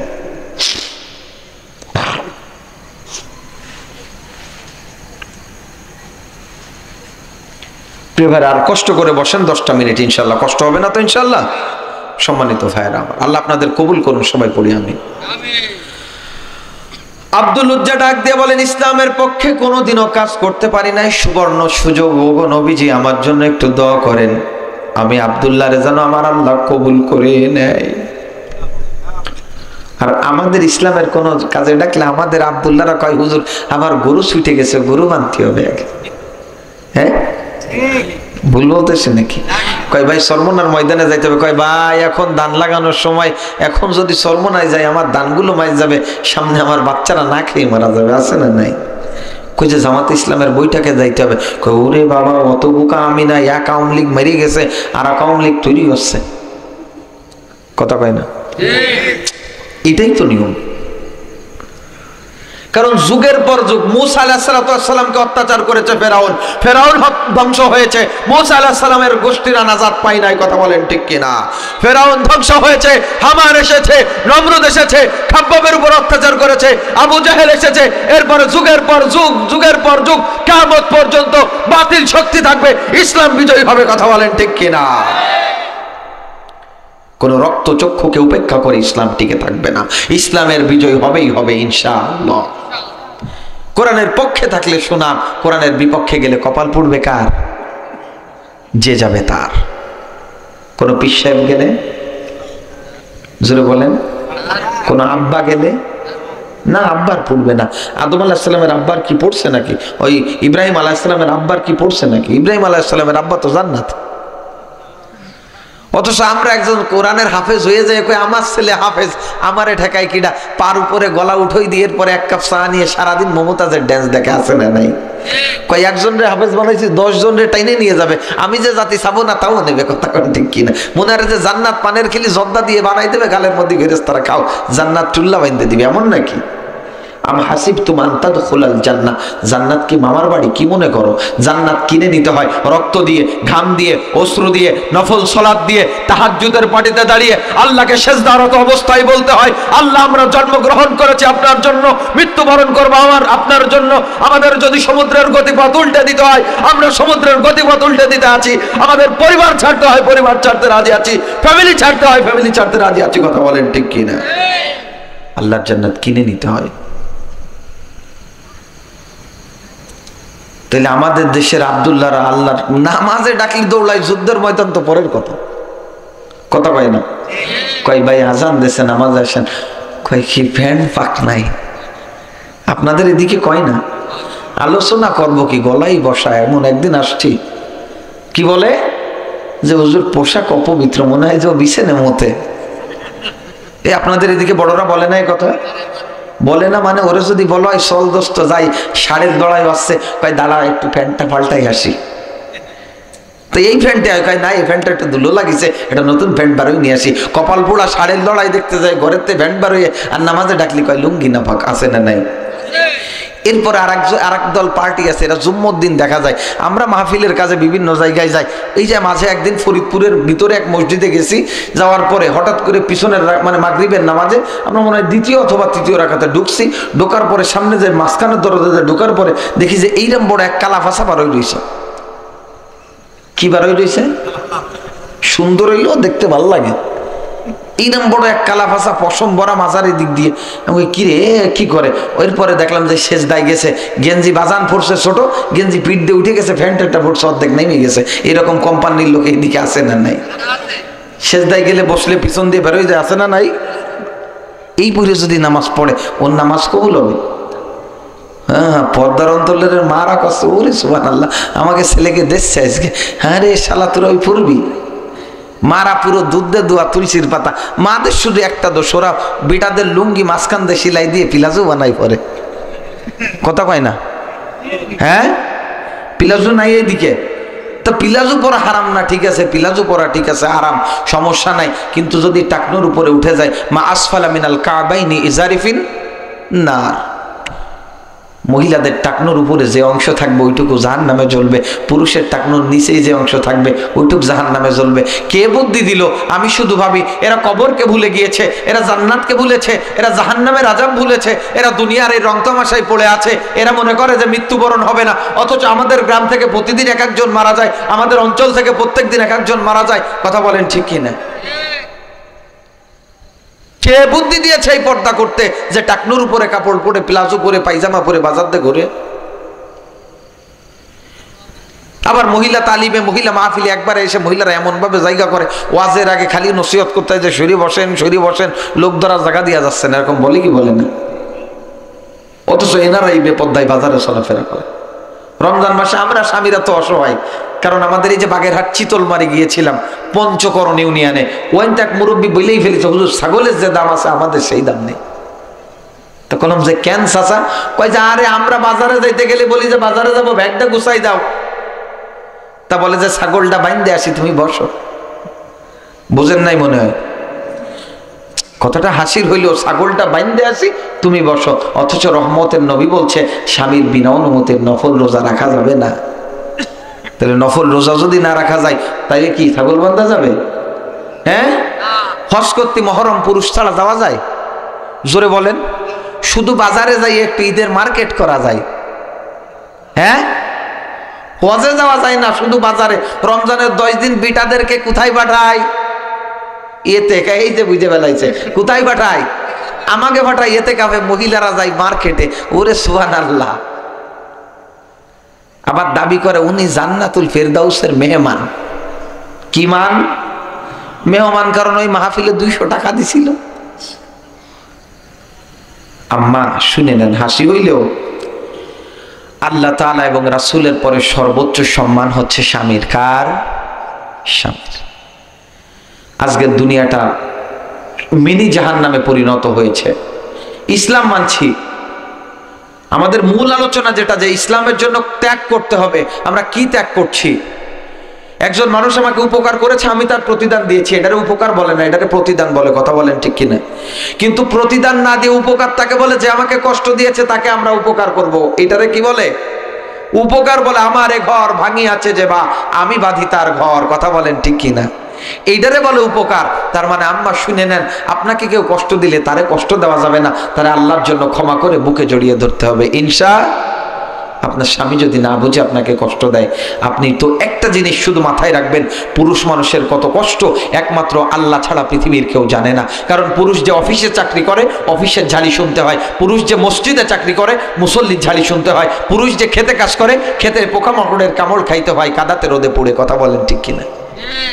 এই যে পুরুষেরা আছে, একটা বার নজর করে দেখেন, অনেক বাবা আছে মাসের পর মাস চলে যায়, একটা ভালো পাঞ্জাবি কিনে না, একটা ভালো টুপি কিনে না। অথচ আপনাদের প্রত্যেক দিনের খাবার, প্রত্যেক দিনের পোশাক, সন্তানের পিকনিকের খরচ, প্রত্যেক কোচিং ফি, এগুলো দেয়, আছে না নাই? তার মানে বুঝতে হবে, আম্মা শুনে নেন, আল্লাহর পরে রাসূলের পরে আপনার সর্বোচ্চ সম্মান, তাজিম এবং খেদমত করার মূল দাবিদার হচ্ছে স্বামী। সুবহানাল্লাহ পড়ে। স্বামী যারা আছেন কান খুলে শুনে নেন, যে কথা বলতে গিয়ে এত দূর চলে এসেছি, যদি বিয়েতে বাবা যৌতুকটাকে নিষেধ করে দিয়ে কাবিনটাকে সহজ করে দিত, মনে আছে আপনাদের? মনে আছে আপনাদের? যদি সহজ করে দিত, সহজ করে দিলে আর আমার কোনো রেল লাইনের নিচেই পড়ে জাপ দিত না, কোনো সন্তানে এতিম হইতো না। কোনো যদি বিয়ের সময় ধনী অর্থ সম্পদ না খুঁজে শুধুমাত্র 3টা জিনিস খুঁজতো মেয়ের বাবারা। 1 নম্বরে যে বংশে বিয়ে দেওয়া হচ্ছে ওই বংশের মান সম্মান আছে না নাই। 2 নম্বরে যার সাথে বিয়ে দেওয়া হয় ও কি ফজরের নামাজ, জোহরের নামাজ, মাগরিব, এশা এই নামাজগুলো জামাতে আদায় করে কিনা। 3 নম্বরে মাকে ভাত দেয় কিনা, বাবাকে ভাত দেয় কিনা, বোনকে সর্বোচ্চ সম্মান করে কিনা। এই 3টা জিনিস দেখে যদি বিয়ে দেওয়া হইতো, আপনার মেয়ে এই ঘরে আসলে দুনিয়ার একটা জান্নাত পেয়ে যেত। সুবহানাল্লাহ। বাড়িতে ভাইবে দেখেন, এখন হয়তো বা বুঝবেন না, ভাঙা গলাতে বলতেছি, কিন্তু এই 3টা কথা বাড়িতে ভাইবে দেখেন।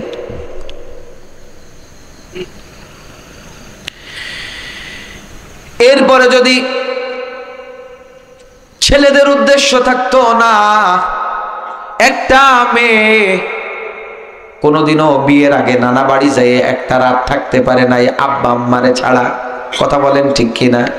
শ্বশুর যারা হয়েছেন মন দিয়ে শুনে নেন, এখন হয়তোবা মনে ধরবে না, কিন্তু বাসায় যাইয়ে 2-4 দিন মিলাইয়া ব্যবসা বাণিজ্যের কথা চিন্তা না করে এই কোরআনের কথা চিন্তা করিয়েন, যে এটা যদি সত্য হয়, বিবেক যদি সত্য বলে, মেনে নিয়েন, অন্তত দুনিয়ায় জান্নাত পাবেন। সুবহানাল্লাহ।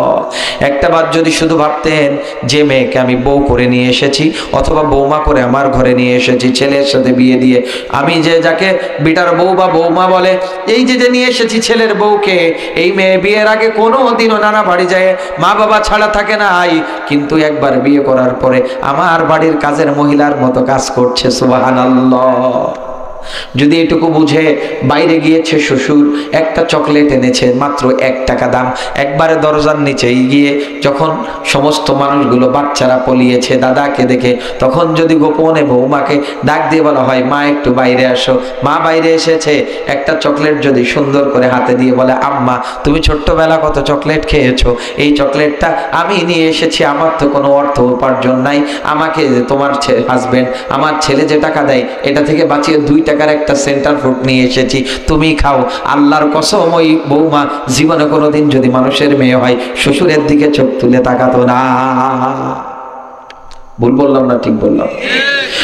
আর যদি স্বামীরা শুধুমাত্র পার্কে আর ওই যে কি বলে মোটরসাইকেলে না ঘুরাইয়া গভীর রজনীতে সবাই যখন ঘুমিয়ে যায়, হাদিস অনুযায়ী যদি স্ত্রীকে ডাক দিয়ে বলতো, কপালে চুমু দিয়ে ডাক দিয়ে সুন্দর করে বলতো ওঠো, চুলটা আমি একটু সুন্দর করে আঁচড়িয়ে দিই, চুলটা আঁচড়াইতো স্বামী, সামনে বসতো স্ত্রী, আস্তে করে ডাক দিয়ে বলতো ও আমার স্ত্রী আজকে এত সুন্দর একটা মুহূর্ত পেয়েছো, আমি ছোট্টবেলা কম্বলের নিচে পড়ে মারা যাইতাম, আমাকে সুন্দর করে লালন পালন করেছে ওই যে পূজা হয়ে ঘুরে বেড়ায়, চশমা ছাড়া চোখে দেখে না, ওই যে বৃদ্ধ মা, উনি আমাকে কষ্ট করে মানুষ করেছে, পরের বাড়ি কাজ করেছে আমাকে লেখাপড়া শেখানোর জন্য, নিজে না খেয়ে থেকেছে, ভালোভাবে যদি ডিমগুলো সিদ্ধ করে খাইতো না বিক্রি করে, আমার আব্বা আজকে হয়ে যাইতো না, আমার আম্মা আজকে চোখে কম দেখতো না, অল্প বয়সে আমার আব্বার চামড়াগুলো ঘুচিয়ে যাইতো না, আব্বা কত কষ্ট করেছে অভাবের সংসার, আব্বা নিজে বাজার থেকে হেঁটে এসেছে, বাজারের ব্যাগ 2টা সুন্দর করে বয়ে নিয়ে এসেছে, আব্বা সকালবেলা কুদাল কুপাতে মাঠে গিয়েছে, আমাকে ডেকেছে, আম্মা আমাকে বলেছে যেতে, আব্বা বলেছে না আব্দুর রহমানের যেতে হবে না, সামনে পরীক্ষা, খারাপ রেজাল্ট করবে আমার সন্তান, অভাবের সংসার, পরীক্ষার ফর্ম ফিল আপের টাকা জমা হয় না, আব্বা নিজে ওই মহাজনের কাছ থেকে ধার করে নিয়ে এসেছে, কত মানুষের বকা শুনেছে, অনেক সময় গুনার কাজ সুদের কাজেও জড়িয়ে গিয়েছে, সুদ এনেছে আমাকে ভালো রাখার জন্য, আমি আজকে চাকরি পেয়েছি আব্বার টাকায়, আমার আব্বা আজকে মুরব্বী হয়েছে, চোখের পানি ঝরে, আমার আব্বা নামাজে যেতে পারে না, আমার আব্বার ভালো একটা লাঠি নাই, আমার আব্বা ভালো খাইতে পারে না, আমার মা ভালো পড়তে পারে না, ও প্রিয়তমা স্ত্রী আজকে তুমি আমি কত সুখে আছি, অথচ আমার আব্বা যদি রোদ্রে পুড়ে না কাজ করতো, আমার আব্বার চেহারাটা আগে অনেক ভালো ছিল, আমার আব্বা কত কষ্ট করেছে, বাজার থেকে যদি একটা ডিম কিনে নিয়ে আসতো, যদি সিদ্ধ ডিম আটতে আটতে খাইতো, অথচ আমার আব্বা ভালো খাই নাই, শুধুমাত্র আমাদেরকে লালন পালন করতে গিয়ে এই জন্য জীবন চলে গেল। স্ত্রী আর কষ্ট দিও না, মাত্র 3টা কাজ করিও, 1 নম্বরে আমার আব্বা আমার গোসলের সময় পানিটা চেপে দিও, 2 নম্বরে আমার আব্বা যখন বাইরে যায় আমি তোমাকে কিছু টাকা দিব, আব্বাকে চুরি করে একটু হাতে দিয়ে বলবা যে আব্বা আপনার মা দুনিয়া থেকে অনেক আগে চলে গিয়েছে, আমি আপনার মা হয়ে এসেছি, 10টা টাকা নিয়ে যান, বাজারে যান, যা মনে চাই খান, আমি তো বেকার, আমার কোনো কামাই নাই, আমার কোনো চাকরি নাই। এভাবে যদি শিখিয়ে দিয়ে নিজে যদি হ্যান্ডেল করতে পারতেন স্ত্রীকে, আল্লাহর জান্নাতেই দুনিয়া হতো। কথা বলেন ঠিক কিনা? মুরব্বী বাবারা সাক্ষ্য দেয়, আগেরকার মানুষেরা ফাইনাল পরীক্ষার সময়, আমার মাও দেখছি এরকম মাথার উপরে এতখানি তেল সাবড়াইয়া দিয়া, এরপরে বলতো যে ওই এলাকার প্রথম বাড়িতে পরীক্ষার দোয়া সাথে সাথে যাবি, বলতো না? এরকম একটা হার্ডবোর্ড নিতাম বলে নিয়ে এরপরে হাফ প্যান্ট একখান থই দিয়ে যে বলতাম যে কাকি আমরা পরীক্ষা দিতে যাচ্ছি দোয়া করেন, বলতো কি বলতো না? অথচ মানুষ এখন এত সেলফিশ হয়েছে, সকালবেলা মেয়ে পরীক্ষা দিতে যাই, আব্বা জানে না আছে না নাই, জোরে বলেন। আগে এত অভাব ছিল, একটা মাছের মাথা নিয়ে 4 ভাই বোন মুরব্বি যারা আছেন বুঝবেন মারামারি হইতো, অথচ এখন এক একটা পুকুর ভরা মাছ এক একজন খাইতে পারে, এত ধন সম্পদ হইছে। কিন্তু এই শয়তানগুলো মানে সন্তানগুলো বড় হইলে পরে একবারে উঠানের ভিতরে ওয়াল দেয়, আছে না নাই? ইসলাম কোথায় খুঁজেন? ইসলাম কোথায় খুঁজেন? ইসলাম শুধু আমরা যে মায়ের জমি ফাঁকি দিয়ে, বাবিরে মাইরে বোনরে ফাঁকি দিয়ে, এরপরে বাড়ির উঠোন দিয়ে আইল দিয়ে মারে বাটনা দিয়ে মারে পাঠাইছি ছোট ভাইয়ের বাড়ি, আব্বারে পাঠাইছি মাইজে ভাইয়ের বাড়ি, এরপরে কিস্তির মতো 1 মাস আমার বাড়ি, এর আর 1 মাস এই বাড়ি, এরপরে যায় তাহাজ্জুদে নামাজ পড়ে, আল্লাহ তুমি আমারে দেখো না, আমার একটু মাফ করে দাও, আমার সন্তানরে BCS ক্যাডার বানাও। আল্লাহ বলে মসজিদে বাইরে নাইলে 7 ভেঙে তলে ফেলালাম। কথা বলেন ঠিক কিনা? দুনিয়ার ফাইজলামি পাইছাও। হ্যাঁ, সারা জীবন আকাম করলে তাবলিকে যায় কপাল একবারে গোষ্ঠী তো কপাল গুড়মুড়োর মতো কালা বানাই ফেললেও জীবন আল্লাহ কবুল করবে না। বাড়ি যা, বাড়ি যায় সবাই হক মিটা। কথা বলেন ঠিক কিনা? এটাই হচ্ছে নিয়ম, এটাই নিয়ম। আমরা শুধু মনে করি নামাজ পড়া ইবাদত, না, নামাজ পড়া শুধু ইবাদত না, রাস্তা দিয়ে হেঁটে যাওয়া ইবাদত, মোটরসাইকেল চালানো ইবাদত, মানুষের সাথে কথা বলা ইবাদত। সুবহানাল্লাহ পড়েন। কারণ ইনটাইনটু ইসলাম কমপ্লিটলি পরিপূর্ণটাই ইসলাম। ওমা ইয়াবতাগি গায়রাল ইসলামি দীনান ফালা ইউকবাল মিন। ইসলামের বাইরে যা আছে, সাইকেল চালানো হারাম, ইসলামের বাইরে পড়া হারাম, ইসলামের বাইরে নামাজ পড়া হারাম, ইসলামের বাইরে রোজা রাখা হারাম, ইসলামের বাইরে হজ করা হারাম, ইসলামের বাইরে চলাফেরা করা হারাম, ইসলামের বাইরে বিয়ে করা হারাম। ইসলামের ভিতরে যা আছে, ইসলামের ভিতরে সবকিছুই জায়েজ এবং কল্যাণ। কথা বলেন ঠিক কিনা? এখন বলতে পারেন হুজুর ইসলামের ভিতরে পড়ালেখা হারাম, নামাজ পড়া হারাম, এইটা আবার কইনে পাইলেন? কিছু কিছু বুদ্ধিজীবী আছে, এরা চার দোকানে কালকে কবে না হুজুরে হুশ থাকে নাই, হুজুর অস করতে করতে বলে ফেলাইছে ইসলামের ভিতরে রোজা রাখা হারাম। কোয়ানে পাইছে হুজুর? বলবে কি বলবে না? আচ্ছা আপনারা উত্তর দেন তো, ঈদের দিন কোনো বুজুর্গ যদি রোজা রাখে ওটা হারাম হবে না হালাল হবে? মহিলাদের অসুস্থতার সময়ে যদি রোজা রাখে ফরজ হবে না হারাম হবে? এই তো বুঝে ফেলাইছেন। এরপরে নামাজ যদি সূর্য উদয়ের সময় যদি সূরা ইয়াসিন নিয়ে ধরে দেওয়া হয়, নামাজ হবে না হারাম হবে? তার মানে বোঝা গেল ইবাদত আল্লাহর হুকুমের মধ্যে থাকলে ইবাদত, নাইলে কি হবে? হারাম। এটুকু বুঝাতে পারলাম আপনাদের। তার মানে সাইকেল চালানোটা ইবাদত যদি আল্লাহর কোরআন অনুযায়ী হয়। ওয়া ইবাদুর রহমানিল্লাযীনা ইয়ামশুনা আলাল আরদি হাওনা। মোটরসাইকেল চালাও, একটু আস্তে চালাও, কেউ যেন গালি না দেয়, ওটাও ইবাদত হবে। সুবহানাল্লাহ পড়েন। শায়েখ মুফতি ইয়াহিয়া দামাত বরকতুল আলিয়া মাসনা মাদ্রাসার হুজুর, উনি বলছে যদি কোনো ব্যক্তি ফজরের নামাজের পরে বাদাম বিক্রি করে, শুধুমাত্র উদ্দেশ্য থাকে আল্লাহকে রাজি খুশি করা, মানবতার কল্যাণ, যতবার বাদাম নিবেন বাদাম বলে চিল্লাই ততবার আল্লাহ বলা সব হয়। সুবহানাল্লাহ পড়েন। এটাই ইসলাম। এটা কি? আব্দুল্লাহ ডাক দিয়ে বলে, হুজুর আমি যুদ্ধের ময়দানে যেতে চাই, আমার জন্য দোয়া করেন। মনে আছে আপনাদের? শেষ করব না মুনাজাত করব? যুদ্ধের ময়দানে যেতে চাই। আল্লাহর নবী ডাক দিয়ে বলেন, ও আবু হুরায়রা এদিকে আসো। ওই যে একটা গাছ দেখা যায়, ওই গাছের কাছ থেকে একটা বাকল ছাল তুলে নিয়ে আসো। আবু হুরায়রা আব্দুল উজ্জা ডাক দিয়ে বলেন, ওগো নবীজি কি করব? আব্দুল্লাহ ডাক দিয়ে বললেন, আব্দুল্লাহকে ডাক দিলেন, ওই গাছ থেকে একটা বাকল ছিঁড়ে নিয়ে আসো। বাকল যখন ছিঁড়ে নিয়ে আসা হলো, পরে আল্লাহর নবী আব্দুল্লাহর হাতে বেঁধে দিয়ে আল্লাহর কাছে দোয়া করছে, ওগো আল্লাহ, আব্দুল্লাহ আমার জন্য কত কষ্ট করেছে, ইসলামের জন্য কত কষ্ট করেছে গো, তুমি আব্দুল্লাহর রক্ত কাফিরদের জন্য হারাম করে দাও। আল্লাহু আকবার। একটু জোরে পড়েন আল্লাহু আকবার। পিছনের ভাইরা যারা এতেকাফে বসছেন, এতেকাফটা ভাঙিয়ে দেন, একটু জোরে পড়েন আল্লাহু আকবার। শুধু সামনের ভাইরা বলে, পিছনের ভাইরা বলেই না। দাঁড়ান, শেষ করার আগে একবার একটা প্রতিযোগিতা করে দেয়, ভাই একটু বিচারক হিসাবে ভূমিকা পালন করেন। এই যে মাঝের খুঁটির সামনে যারা আছেন এরা চুপ থাকবেন, পিছনের ভাইরা আমি তাকবীর দিব, আপনারা আল্লাহু আকবার বলবেন, এরপরে আপনারা চুপ থাকবেন, পিছনের সামনের ভাইরা হবে ইনশাআল্লাহ। কে কে রাজি নাই হাত উঁচু করেন। সবাই রাজি, আলহামদুলিল্লাহ। নারায়ে তাকবীর। আবার এই চাচা হয় না, সামনের বাইরা চুপ থাকেন, পিছনের বাইরা নারায়ে তাকবীর। ভাই আপনারা কিন্তু আমার সামনের লোক, একটু উত্তর জোরে না দিলে আমি পরে শেষ। নারায়ে তাকবীর। এবার দুই পক্ষ মিলে দেখিয়া ঘা দিয়া যাক কেমন হয়। আল্লাহু আকবার, নারায়ে তাকবীর। এই তো মাশাআল্লাহ। রহমাতের নবী ডাক দিয়ে বলছে, ও আবু হুরায়রা,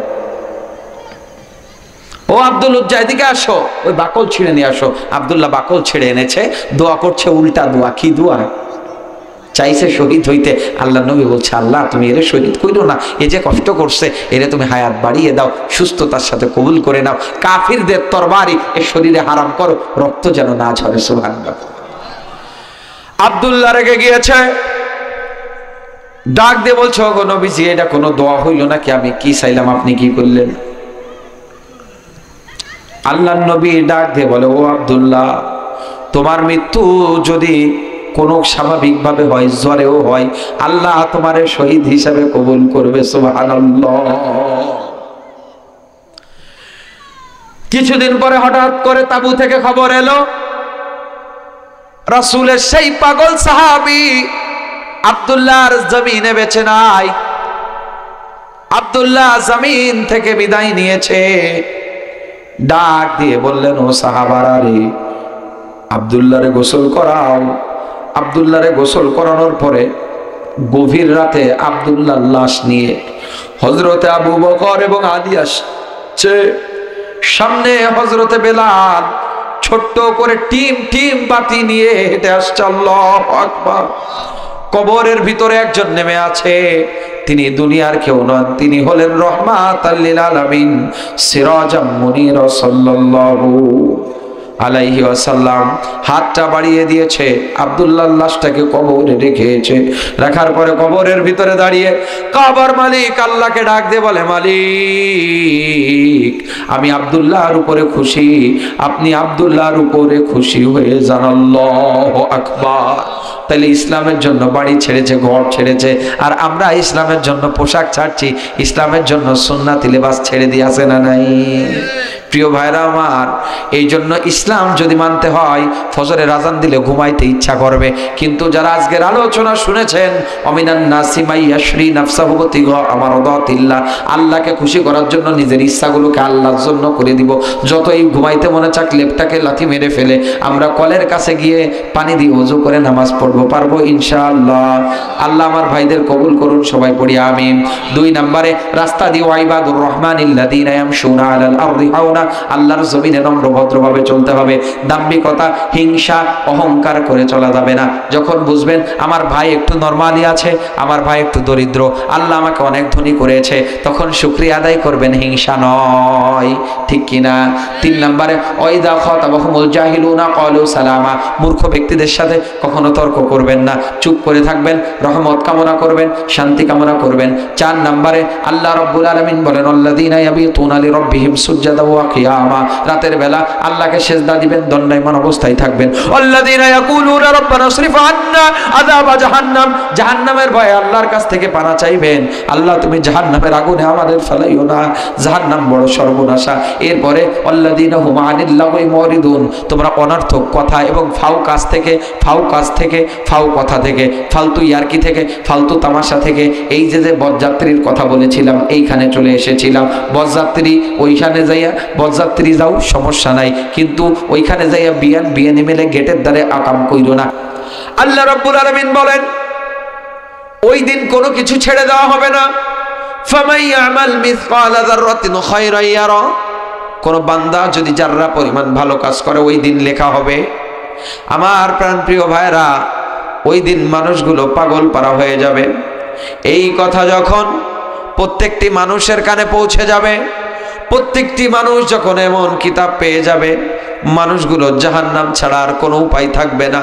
কারণ আমরা ডাক্তারের কাছে ঈমান এনেছি, একটা প্রেসক্রিপশন পাওয়ার পরে ডাক্তার বলেছিল সকালবেলা 60 কিলোমিটার আপনার সাইকেল চালাইতে হবে। জীবন চলে গেলেও বেটা সাইকেল চালায় আসে না নাই? মিষ্টি খাইতে ইচ্ছা করলে মিষ্টি খাই না, গরুর গোশ খাইতে ইচ্ছা করেছে গরুর গোশ খাই না, কারণ ডাক্তারের একটা প্রেসক্রিপশন। অথচ কোরআনুল কারীম আল্লাহ তাআলা ঘোষণা দিয়েছে, ও পৃথিবীর মানুষ কোরআনুল কারীম মেনে নাও। শুধুমাত্র তাই নয়, ও প্রফেট মুহাম্মদ সাল্লাল্লাহু আলাইহি ওয়াসাল্লাম, you say my prayer and my sacrifice, my deed and my life, all for subjects for Allah subhanahu wa ta'ala। চিৎকার দিয়ে পড়েন আল্লাহু আকবার। আল্লাহ রাব্বুল আলামিন বলছে শুধু কোরআন মানলে হবে না, শুধু কোরআন বুঝলে হবে না, শুধু কোরআন পড়লে হবে না। ও রাসূল তুমি জানিয়ে দাও, কুল ইন্না সলাতি ওয়া নুসুকি ওয়া মাহইয়ায়া ওয়া মামাতি লিল্লাহি রাব্বিল আলামিন। বান্দার নামাজ পড়া যেন হয় কার জন্য? রোজা রাখা হয় যেন কার জন্য? কোরবানি করা হয় যেন কার জন্য? জীবন যদি বেঁচে থাকে কার জন্য? মারা যদি যায় কার জন্য? সব কিছু যদি যে এইভাবে সাজাতে পারে, আল্লাহ রাব্বুল আলামিন অন্য একটি আয়াতে পবিত্র কোরআনুল কারীমের ভেতরে বর্ণনা করছে, O you who have believed enter into Islam completely and perfectly, do not follow the footstep of devil, devil is clear enemy. চিৎকার দিয়ে পড়েন আল্লাহু আকবার। বলছে পৃথিবীর মানুষ, কোরআন যখন মেনে নিয়েছো, সুন্নাহকে বুকে আঁকড়ে ধরেছো, এরপরে তুমি যখন তোমার নিজের জীবনটাকে পরিপূর্ণভাবে নামাজ, রোজা, তাসবিহ, তাহলিল, হুব্বু ফিল্লাহ, বুগদু ফিল্লাহ, ঘৃণা করা আল্লাহর জন্য, ভালোবাসা আল্লাহর জন্য, লেনদেন আল্লাহর জন্য, ব্যবসা বাণিজ্য আল্লাহর জন্য, সব কিছু যখন আল্লাহর জন্য করছো, আমি আল্লাহ ডাক দিয়ে বললাম তুমি ঈমানদার, আর তোমার জন্য আমি আল্লাহর ওয়াদা জান্নাত। সুবহানাল্লাহ। যে কথা বলতে গিয়ে এই পর্যন্ত রাসূলের অনেক সাহাবারা এই ইসলাম ধর্ম গ্রহণ করার জন্য শুধুমাত্র অপরাধ ছিল মুসলমান। ও আমার প্রিয় রাস্তায় যত যুবক ভাইরা আছো, কান খুলে শুনে নাও। ও আমার প্রিয় সোনার টুকরা ভাইরা, আমরা কত সুন্দর পরিবেশের ভিতরে রয়েছি শুধুমাত্র মুসলমান হওয়ার কারণে, মুসলমান ঘরে জন্মগ্রহণ করার কারণে আমার আফগানিস্তানের হাজার হাজার লক্ষ লক্ষ ভাই বোন শহীদ হয়েছে। কথা বলেন ঠিক কিনা? শুধুমাত্র এই মুসলমান হওয়ার কারণে ফিলিস্তিনি এখনো অত্যাচার চলে। কথা বলেন ঠিক কিনা? শুধুমাত্র মুসলমান হওয়ার কারণে, আল্লাহ রাব্বুল আলামিনের ইসলাম গ্রহণ করার কারণে আমার প্রিয় সিরিয়াতে অত্যন্ত অত্যাচার নির্যাতন নিপীড়ন করে ফেলেছে। ও প্রিয় ভাইরা, আল্লাহ আমাদের কত ভালো রেখেছে, এরপরে আমরা ইসলাম মানি না। রাসূলের অনেক সাহাবারা শুধু ইসলামের সুশীতল ছায়াতলে আসবে বলে কত ত্যাগ স্বীকার করেছে। আব্দুল উজ্জার জীবনী পড়েছি, আপনারা অনেকেই জানেন। আব্দুল উজ্জা একজন গোলাম ছিলেন যার বাবা ছিল, হাদিসের ভিতরে এসেছে দুইটা বর্ণনা, বাবা মারা যাওয়ার পরে আপন চাচার সাথে মায়ের বিয়ে হয়েছে। আর আরেকটি বর্ণনা এসেছে আবু হুরাইরা আব্দুল উজ্জা চাচার বাসায় লালিত পালিত হয়, মায়ের অন্য এক জায়গায় বিয়ে হয়েছে। এতটুকু কি আমি বুঝাতে পেরেছি? বুঝেছেন আপনারা? কে কে বোঝেন নাই হাত তুলেন। এদিক তো আলহামদুলিল্লাহ সবাই 100% ভালো। আপনারা কথা বলছেন না কেন? কষ্ট পাচ্ছেন আপনারা? আব্দুল উজ্জার চাচার কাছে মানুষ হয়েছে। আব্দুল উজ্জা হঠাৎ করে একদিন ডাক দিয়ে বলে, ও চাচা, ওই যে মদিনার দুলাল মক্কাতুল মুকাররমা থেকে হিজরত করে মদিনায় এসেছে, ওই এতিম নবী উম্মতের কান্ডারি দয়ার দিশারি মুহাম্মদ সাল্লাল্লাহু আলাইহি ওয়াসাল্লামের ব্যাপারে ঈমান আপনার কেমন? ওই লোকটার সম্পর্কে মন্তব্য কেমন আমাকে একটু বলেন। ডাক দিয়ে বলে, ভাতিজা, তুমি তো অল্প কিছুদিনের মানুষ, তুমি তো মুহাম্মদ সাল্লাল্লাহু আলাইহি ওয়াসাল্লামকে 2 দিনে চিনো, কিন্তু আমি খুব কাছ থেকে মুহাম্মদ সাল্লাল্লাহু আলাইহি ওয়াসাল্লামকে দেখেছি। আজ থেকে অনেক বছর আগে মক্কার মানুষেরা যখন জাহেলি চরিত্র নিয়ে হাজির হয়েছিল, ওই জাহেলি সমাজে মা সন্তানের সাথে অত্যাচার করত, সন্তান মায়ের সাথে অত্যাচার করত, আপন ভাই ভাইয়ের সম্পদগুলো আত্মসাৎ করত, বাবা সন্তানকে আত্মসাৎ করত, সন্তান বাবার অর্থ সম্পদ আত্মসাৎ করত, লুটতারাজ করত, খুন খারাপি করত, জেনা ব্যভিচার করত। ওই সময়ে মানুষগুলোর কোনো ব্যাংক ছিল না, সিন্দুক ছিল না, শুধুমাত্র মুহাম্মদ ছিল। সুবহানাল্লাহ পড়েন। সমস্ত মানুষেরা মুহাম্মদ সাল্লাল্লাহু আলাইহি ওয়াসাল্লামের কাছে মাল আমানত রাখতেন। কান খুলে শুনে নেন পর্দার অন্তরালের মা, আমার প্রিয় ভালোবাসার ভাইয়েরা, কেমন করে ইসলামের জন্য কষ্ট করেছে। আর আমরা এত সুযোগ পাওয়ার পরেও দিনী পরিবেশে মাহফিল হয়, আমরা আসি না। কথা বলেন ঠিক কিনা?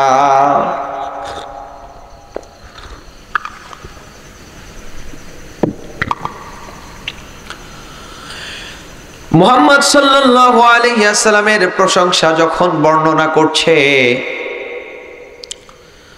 তখন তরুণ আব্দুল উজ্জা মনে করেছে, আমার চাচা মনে হয় মুহাম্মদকে বড় ভালোবাসে। আল্লাহু আকবার। আর আবেগ ঠেকাইতে পারে নাই, ডাক দিয়ে বলছে, ও চাচা যান, ওই মানুষটার চরিত্র সম্পর্কে তো আপনার সার্টিফিকেট শুনেছি, মানুষটা বড় ভদ্র ভালো মানুষ ছিল, কাউরে ঠকাই নাই, কাউরে কষ্ট দেয় নাই। তাইলে ও চাচা, তার জানি তো বিধান কালিমা কি? জোরে বলেন।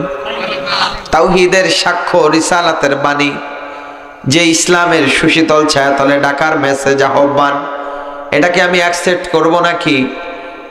বলে সব ঠিক আছে, কিন্তু ওইটা গ্রহণ করা যাবে না। আব্দুল উজ্জা ডাক দে বলো, চাচা, আমি এতদিন অপেক্ষায় ছিলাম যেই মানুষটার দিকে মানুষগুলো পাগল পাগল বলে আখ্যায়িত করে। আমিও শুনেছিলাম মক্কা থেকে মদিনায় একজন পাগল এসেছে। আল্লাহু আকবার। পাগলের কথা শোনার জন্য আমি গিয়েছিলাম। যাওয়ার পরে দুনিয়ার পাগল দেখেছি, চুলগুলো এলোমেলো, ছেঁড়া জামা পরা, কিন্তু আমি এ পাগল দেখতে গিয়ে নিজেই পাগল হয়েছি। সুবহানাল্লাহ। আমি গিয়ে দেখতে পেলাম একজন মহামানব বসে আছে গো, যে মহামানবের শরীর দিয়ে মেশক আম্বারের ঘ্রাণ বের হয়। আমার একটু তৃষ্ণার্তের যন্ত্রণা ছিল, ক্ষুধার যন্ত্রণা ছিল গো চাচা। আমি ওইখানে যাওয়ার পরে ওই পাগলের দিকে তাকালে আমার ক্ষুধার যন্ত্রণা মিটে গেছে। কি যেন ডাক দিয়ে পড়ছে, কালামুল্লাহ, আল্লাহর কালাম মানুষকে শোনায়। তার প্রত্যেকটি মুখে রোমিও বাণী আমাকে পাগল করে ফেলেছে। আমি শুধুমাত্র অপেক্ষায় ছিলাম চাচা। আমার মনে হয়েছিল ওই পাগলের প্রেমে আপনি পড়ে যাবেন। সুবহানাল্লাহ। কিন্তু চোরে শোনে না ধর্মের কাহিনী। দেখবেন অনেক মানুষ আছে, তারা জানে তারাও মুসলমান, তারা জানে ইসলামিক দল করলে চুরি করা যাবে না, দুর্নীতি হবে না, কোরআনের আইন রাজ কায়েম হবে, কোরআন দিয়ে বিচার হবে। তারা জানে কোরআন দিয়ে বিচার হইলে ও আর সুদ খাইতে পারবে না, ঘুষ খাইতে পারবে না। কথা বলেন ঠিক কিনা? এই সমস্ত নেতারা যারা বাইরে চার দোকানে সালিশ করে, এরা চার দোকানে সালিশ করতে পারবে না, কারণ সকল সালিশ হবে মসজিদের ভিতরে। কথা কন ঠিক কিনা? আমাদের সময় বড় বড় সাইনবোর্ড লাগাই দেয়, মসজিদে দুনিয়াবি কথা বলা হারাম। কথা বলেন আছে না নাই? এগুলো সব ওই নেতাদের চক্রান্ত। কারণ মসজিদের ভিতরে যদি বিয়ে না হয়, ঘুষ খাবে কেমনে, যৌতুক খাবে কেমনে? কথা কোন ঠিক কিনা? মসজিদের ভিতরে যদি বিচার হয়, তাইলে ওই যে টেবিলের তল দিয়ে ঘুষ দেবে নেতাই কেমনে? এই জন্য কয় মসজিদের ভিতরে শুধু নামাজ হবে আর বাইরে সালিশ বিচার আর বিয়ে হবে। কিন্তু মুহাম্মদ সাল্লাল্লাহু আলাইহি সাল্লামের ইসলাম হচ্ছে মসজিদে বিয়ে হবে। সুবহানাল্লাহ পড়েন। শুনছেন এটা কোনোদিন? কথা বলে না। আমার খুব কষ্ট হচ্ছে। এরপর আপনাদেরকে বলছি, শুনে নেন, মসজিদের ভিতরে বিবাহ যদি হয়, তাইলে এই দেওরে আর ওই শালিরে কোলে করতে পারে না। কথা বলেন ঠিক কিনা? বরের বন্ধুরা শুধুমাত্র বাবির মুখ দেখে টাকা দেয়। এগুলো ইসলামে আছে? বিয়ে করতেছে আমি, আমার দুলাভাই কেন কোলে করে আমার বউরে খাটের উপরে উঠাবে, আমার দুলাভাই কেন ওই যে কোলে করে নিয়ে গাড়িতে উঠাবে? এদিকে এগুলো আছে না নাই? এরপরে গোসল করানোর নামে একবারে প্রকাশ্যে জিনা, বাবিতে যেয়ে বড় দেওরের গোসল করায়। কথা কোন ঠিক কিনা? আমরা যখন ফতুয়া দিতে যাই, কয় কি যে বাবি মায়ের মতো বলে, কি বলে না? সাপ কোনোদিন আপন হয়? কথা বলে না। সাপ কোনোদিন আপন নয়। হুজুর এতক্ষণ তো সাহাবাদের জীবনী বলতেছিলেন, কত চমৎকার লাগতেছিল, এ আবার কি উঠাইলেন? আল্লাহ বলতেছে, শুনে নেন, উদখুলু ফিসিলমি কাফা, enter into Islam completely and perfectly, do not follow the footstep of devil, devil is clear enemy. চিৎকার দিয়ে পড়েন আল্লাহু আকবার। তার মানে ইসলামে পরিপূর্ণ ঢুকতে হবে। আব্বা নিজে তাবলিগ জামাতের সাথী, সরমনার আমির, জামাত ইসলামের রোকন, কিন্তু আব্বার বাড়ি চলতেছে 14ই ফেব্রুয়ারিতে বক্স আছে না নাই? জোরে বলেন। তাহলে ডিজে গান যারা বাজায়, ওদের ভিতরে ইসলাম আছে? জোরে বলেন। যারা মুসলমানের নাম করে নিয়ে 10 গ্রাম খাওয়ায়, চান্দা উঠায়, হালকাতা সিটি দিয়ে, এদের ভিতরে ইসলাম নাই, সুন্নাহ নাই। কথা বলেন ঠিক কিনা? আমার প্রাণ প্রিয় ভাইরা, এগুলো সমাজে বিষ ফোড়ার মতো উঠেছে। কিসের মতো উঠেছে? বিষ ফোড়ার মতো উঠেছে। আজকে মহারানা, প্রত্যেকটি মেয়ের বাবা মনে করছে মহারানা হচ্ছে আমার মেয়ের জন্য সিকিউরিটি। কি মনে করছে? যে যদি ছেড়ে দেয় কি করে? অথচ আমিরুল মুমিনিন বলছেন, আমিরুল মুমিনিন রাদিয়াল্লাহু তাআলা আনহু قال قال রাসূলুল্লাহ সাল্লাল্লাহু আলাইহি ওয়াসাল্লাম ইন্নামাল আ'মালু বিন্নিয়াত, যে কাজ নিয়ত করে করবেন ওইটাই হবে। আপনি যে ছেড়ে দিয়ার নিয়তে 10 লাখ টাকা কাবিন বাঁধতেছেন, ও বিয়ের পরের দিন ওই বাড়ির পাশে কাউন্সিল খুলতে হবে, চেয়ারম্যানের লজিং রাখতে হবে, পরপর 7 দিন ভোট বসাই, ওর মধ্যেই সালেই হবে, এরপরে 3 বার ছাড়বে, 4 বার হুজুর আইনে গোপনে কলমা করাইতে হবে, 5ম বার মায়ে হয়তোবা গলায় দড়ি, নাইতোবা নদীতে ঝাঁপ। কথা বলেন ঠিক কি না? এটাই সুন্নাত, এটাই ইসলাম। তাইলে কি করতে হবে? তাইলে আসেন, মেয়ের বাবা যারা আছেন, বিয়েকে সহজ করে দেন, মোহরানাকে সহজ করে দেন। আল্লাহ বলছে, আপনি যে জন্য আপনি সিকিউরিটি চাচ্ছেন, আপনার ওই সিকিউরিটির আর প্রয়োজন হবে না।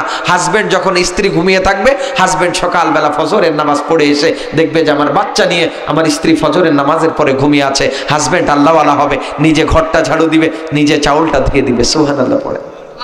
ইসলাম ছিল কি, শিখালো কি, আর আমরা করছি কি? আমি কি ভুল বলছি আপনাদের? রাসূলের আদর্শ রাসূল সাল্লাল্লাহু আলাইহি সাল্লাম খাদিজাতুল কুবরারে ডাক দিয়ে বলে, খাদিজা, আমি প্রত্যেক দিন রাতে দাওয়াতি কাজ করে যখন বাসায় ফিরি, মাঝে মাঝে আমার মন চাই যে তোমারে বুঝতে দিব না, আমি আস্তে করে চোরের মতো করে আসসালামু আলাইকুম দিই, চোরের মতো গোপনে, কিন্তু আমার সালাম শুরু আছে, শেষ হইতেই সে দরজা খুলে দেয়। সুবহানাল্লাহ পড়েন। খাদিজা ডাক দিয়ে বলে, ওগো নবীজি, আমি খুব কাছ থেকে দেখেছি ইসলামের জন্য আপনি কত কষ্ট করেছেন গো নবীজি। বংশের মানুষরা আপনারে বড় মহব্বত করেছে, কিন্তু কোরআনের হক কথা বলার কারণে তারা আপনাকে রক্তাক্ত করেছে, মাথার হেলমেট ভেঙে দিয়েছে, কপালে লোহার টুকরা ঢুকেছে, দাঁতগুলোকে জীবন্ত অবস্থায় ভেঙে ফেলেছে। ওগো নবীজি, আমি জানি আপনি সেজদায় গেলে উটের নাড়ি ভুড়িগুলো আপনার শরীরের উপরে দিয়েছে। আল্লাহু আকবার। মক্কার যুবকদের লেলিয়ে দিয়েছে, তারা উত্তপ্ত বালুর ভিতরে আপনাকে টাঙিয়ে রেখেছে, ঝুলিয়ে রেখেছে। ওগো নবীজি, আমি জানি হয়তোবা রাতের আধারে আপনি ইসলামের দাওয়াত গোপনে প্রচার করতে যান, কোন দিন না জানি আপনার উপরে অত্যাচার করবে।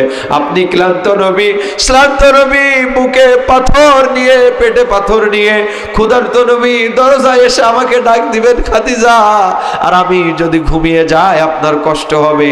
এই জন্য আমি খাদিজা একটা দিনও আপনি বাইরে গেলে পিঠ লাগাই না, আমি দরজার সাথে বসে থাকি। আল্লাহু আকবার।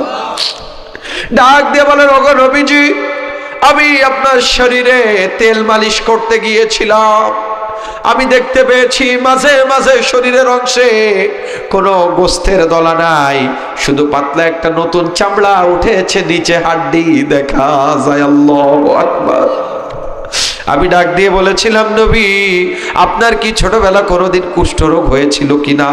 কিন্তু আপনি বলেছেন আপনার বংশের মানুষেরা, আপনার ভাইয়েরা, আপনার চাচারা, আপনার বাবারা আপনার উপরে এত অত্যাচার করেছে, আপনজনেরা এতভাবে আঘাত করেছে, আপনার শরীরগুলোকে পাথর মেরে গোস্তগুলোকে জড়িয়ে দিয়েছে। আল্লাহু আকবার। শুধু তাই নয় নবী, আমি ভুলে যাই নাই যেদিন আবু বকরকে নিয়ে আমার আল্লাহ ডাক দিয়ে বলে কোরআনুল কারীমে কোট করেছে। ও আমার প্রিয় ফকিরাটের ভাইরা, কান খুলে শুনে নেন। যেদিন আবু বকরকে নিয়ে হিজরত করলেন আমার নবী, আবু বকরের সাথে যখন গভীর রজনীতে বালুর ভিতর দিয়ে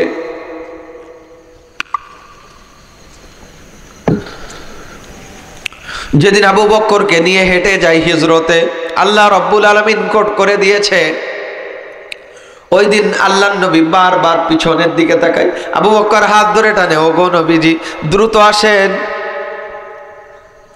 কাফিরেরা আপনাকে ধরে বসতে পারে, আমাদের ধরলে হত্যা করতে পারে। আবু বকরকে ডাক দিয়ে বলে, আহারে, জন্মভূমি ছেড়ে আর যাইতে ইচ্ছা করে না। আল্লাহু আকবার। নবী কত কষ্ট করেছে। খাদিজা ডাক দিয়ে বলে, এত কষ্টের পরে নবী, আমি চাই না আপনি কষ্ট পান। তাইলে নবীজি কত কষ্ট করেছে। সেই নবী কালিমার দাওয়াত দিতে গিয়েছে, মনে আছে আপনাদের? আব্দুল উজ্জার ঘটনা বলছিলাম, যে বলছে আর সহ্য করতে পারি না, ওই পাগল নবীর উপরে আমি কালিমা পড়ে ঈমান আনতে চাই, সঙ্গে সঙ্গে পড়ে ফেলেছে, পড়ুন লা ইলাহা ইল্লাল্লাহু মুহাম্মাদুর রাসূলুল্লাহ সাল্লাল্লাহু আলাইহি ওয়াসাল্লাম। চাচা ডাক দিয়ে বলেন, ও আব্দুল উজ্জা, তুমি যে কালিমা পড়েছো, এর কারণে তোমার কি শাস্তি হতে পারে তুমি জানো নাকি? আব্দুল উজ্জা ডাক দিয়ে বলে, জানি না গো চাচা। প্রথমে চাচা ডাক দিয়ে বলে, এক নাম্বার, তোমার যে চাকরি রয়েছে এই চাকরিটা এখন চলে যাবে। ডাক দিয়ে বললেন, চাকরি এখনই ছেড়ে দিতে পারি, কারণ অমিনান নাসি মাইয়াশরি নাফসাহু বিতিগা মারদাতিল্লাহ। চিৎকার দিয়ে পড়েন আল্লাহু আকবার। যারা আল্লাহকে ঈমান এনেছে, ঈমানদার দাবি করেছে, তারা নিজেদের নফসকে কার জন্য বিলিয়ে দিয়েছে? জোরে বলেন, কার জন্য বিলিয়ে দিয়েছে? বলেন, নফসকে, জীবনকে বিলিয়েছি, চাকরি আমার যাই যাক, কিন্তু মুহাম্মাদের কালিমা ছাড়বো না। সুবহানাল্লাহ। যখন বুঝতে পারে নাই, ডাক দিয়ে বলে, তাইলে তোমার যে থাকার জায়গা রয়েছে, সম্পত্তিগুলো দিয়েছি, এগুলো এখনই ফেরত দিতে হবে। ডাক দিয়ে বলেন, এগুলোর উপরে থুতু মারি, এগুলো নিয়ে যাও, আমার আল্লাহ এবং আল্লাহ রসুলের সাথে আমি থাকবো, আমার জীবন চলে গেলেও থাকবো। সুবহানাল্লাহ। 3 নম্বরে ডাক দিয়ে বলেন, এবার মনে করেছে হয়তোবা পোশাক খোলার কথা বললে হয়তোবা আব্দুল উজ্জা কালিমা ছেড়ে দিবে। ডাক দিয়ে বলছে, ও আব্দুল্লাহ, ও আব্দুল উজ্জা, তোমার শরীরে যে পোশাক রয়েছে, এই পোশাককে খুলে দিতে হবে। সঙ্গে সঙ্গে উপরের পোশাকটা খুলে দিয়েছে, নিচের পোশাক পরে রয়েছে। আব্দুল্লাহকে ডাক দিয়ে বলে, এবার নিচের পোশাকটাও খুলে দিতে হবে। আব্দুল্লাহ এবার আফিল করছে, ও চাচা, আমি তো আপনার জন্য অনেক কষ্ট করেছি, চাচাজি, লজ্জাস্থান দেখার জন্য আমাকে অন্তত পক্ষে একটা কাপড় দিয়া দেন। আমি তো কিছু চাই না, আমি অর্থ ত্যাগ করেছি, ব্যবসা ত্যাগ করেছি, ঘর ত্যাগ করেছি, বাড়ি ত্যাগ করেছি। ও চাচা, আপনার এই পারিশ্রমিক হিসাবে আমাকে অন্তত পক্ষে লুঙ্গিটা পরিয়ে দেন। আল্লাহু আকবার। চাচা মনে করেছে এইবার মনে হয় লজ্জা বাঁচানোর জন্য ঈমান ছেড়ে দিবে। আব্দুল উজ্জা যখন ওই সীমার পাষণ্ড চাচা যখন শোনে নাই, আব্দুল উজ্জা লুঙ্গিটাকেও ছেড়ে দিয়েছে। আল্লাহু আকবার। লুঙ্গি ছেড়ে দিয়ে এক হাত সামনে আর এক হাত পিছনে দিয়ে চলে এসেছে। দৌড়ে এসে দরজার কিনারে দাঁড়িয়ে আম্মারে সালাম দিয়ে আম্মাকে দুঃখের কথা বলছে, আম্মা, ঘরের ভিতরে যে চাদর আছে চাদরটা দাও। কম্বল ছিল, দরিদ্র সাহাবী কম্বল দিয়েছে, একটা কম্বল ছিঁড়ে মাজায় বেঁধে নিয়েছে, আর একটা কম্বল উপরে দিয়েছে, দিয়ে ফুফিয়ে ফুফিয়ে বড় ছেলে কান্না করছে মায়ের কাছে। মা ডাক দিয়ে বলে, ওরে আব্দুল উজ্জা রে, তুমি চলে যাও, তোমার এই ব্যথাগুলো পৃথিবীর কেউ বুঝবে না, একজন বুঝবে। ওমা আরসালনাকা ইল্লা রাহমাতাল লিল আলামিন। চিৎকার দিয়ে পড়েন আল্লাহু আকবার। চলে যাও, চলে যাও, গোটা সৃষ্টি জাহানের রহমত যিনি, তার কাছে চলে যাও। তার কাছে গিয়ে মনের ব্যথাগুলো যদি খুলে বলতে পারো রে, হয়তোবা তোমার মনের কষ্টগুলো দূর হবে। সুবহানাল্লাহ। হেঁটে হেঁটে চলে গিয়েছে নবীজির রওজায়। যারা হজে গিয়েছেন তারা দেখবেন মসজিদে নববীর একটি কোণা একটু উঁচু জায়গা রয়েছে। আসহাবে সুফা নাম ছিল তৎকালীন সময়ে, অসহায় সাহাবী তারা ওইখানে অবস্থান করত। আব্দুল উজ্জা ওইখানে গিয়ে বসে আছে। হযরতে নবীনা আরবি সাল্লাল্লাহু আলাইহি ওয়াসাল্লাম হঠাৎ করে মসজিদে ঢোকার সময় দেখতে পেলেন আব্দুল উজ্জা ওইখানে বসা। ডাক দিয়ে বললেন, জীর্ণ শীর্ণ গোত্র নিয়ে বসে আছো, কে গো তুমি? আব্দুল উজ্জা রাসূলকে জড়িয়ে ধরে বুকের কষ্টগুলো, মনের কষ্টগুলো খুলে বললেন। রহমতের নবী কপালে চুমু দিয়ে ডাক দিয়ে বললেন, ও সাহাবারা রে, কান খুলে শুনে নাও, আজকে থেকে এর নাম আব্দুল উজ্জা নাও, এর নাম আব্দুল্লাহ। সুবহানাল্লাহ। নাম কি? জোরে বলেন। কার গোলাম? জোরে বলেন। এতদিন ছিল কার গোলাম? উজ্জার গোলাম। কার গোলাম? উজ্জার গোলাম। আজকে থেকে হইল কার গোলাম? আল্লাহর গোলাম। সুবহানাল্লাহ পড়েন। সাহাবাদেরকে বলা হলো, আমার আব্দুল্লাহকে একটু কোরআন শিখিয়ে দাও। সুবহানাল্লাহ পড়েন। কোরআন শিক্ষার কাজে সাহাবারা সবাই সমবেত হয়ে গেলেন, আব্দুল্লাহকে কোরআন শিখিয়ে দিলেন। আব্দুল্লাহ কোরআন শেখার পরে বড় জোরে জোরে চিৎকার চেঁচামেচি করে কোরআন পড়ে। সাহাবারা অতিষ্ঠ হচ্ছেন, ক্লান্ত শরীরে ঘুমাইতে পারে না, খাইতে পারে না, নালিশ করে নাই, পরামর্শ সূচক ভাবে আব্দুল্লাহরে নিয়ে চলে গেছে মুহাম্মদ সাল্লাল্লাহু আলাইহি ওয়াসাল্লামের কাছে। ডাক দিয়ে বলছে, ওগো আল্লাহর নবী, আমাদের ভাই আব্দুল্লাহ এত জোরে জোরে কোরআন পড়ে, আমাদের অনেক কষ্ট হয়। ওগো নবীজি, আমাদের আব্দুল্লাহকে একটু আস্তে কোরআন পড়তে বলেন। আব্দুল্লাহ রে বুকের মাঝে নিয়ে সকল সাহাবাদেরকে লক্ষ্য করে বলে, ও সাহাবারা শুনে নাও গো, আব্দুল্লাহর ঈমান এত চড়া ভাবে কেনা, আব্দুল্লাহর ঈমান এত চড়া ভাবে কেনা, কোরআন শিক্ষা করতে গিয়ে জামা দিয়েছে, সম্পত্তি দিয়েছে, চাকরি দিয়েছে, নিজের পরনের বস্তুটাও খুলে দিয়েছে। আল্লাহু আকবার। আমার আব্দুল্লাহ রে থামতে বইল না, আস্তে পড়তে বইল না, জোরে জোরে কোরআন পড়ে আব্দুল্লাহর মনের জ্বালা মিটাক। আল্লাহু আকবার, আল্লাহু আকবার। কিছুদিন পরে যুদ্ধের ময়দানে যাবে, সমস্ত সাহাবারা যায়, দোয়া নিয়ে নিয়ে যায়। আব্দুল্লাহ রসুলের হাতটা ধরে বসছে। কার হাত ধরছে? মুনাজাত করে দিয়ে ঘুমাই গেছে। সবাই দুরূদ ইব্রাহিম পড়ে আল্লাহুম্মা সাল্লি। তা আপনাদের কি অবস্থা ভাই, মুনাজাত করে দিব? তাহলে একটু নারায়ে তাকবীর। ভোল্টেজ কমিয়ে গেছে মনে হচ্ছে। নারায়ে তাকবীর, নারায়ে তাকবীর। আল কোরআনের আলো। আর ঘরে জ্বললে হবে না, সংসদে জ্বলতে হবে।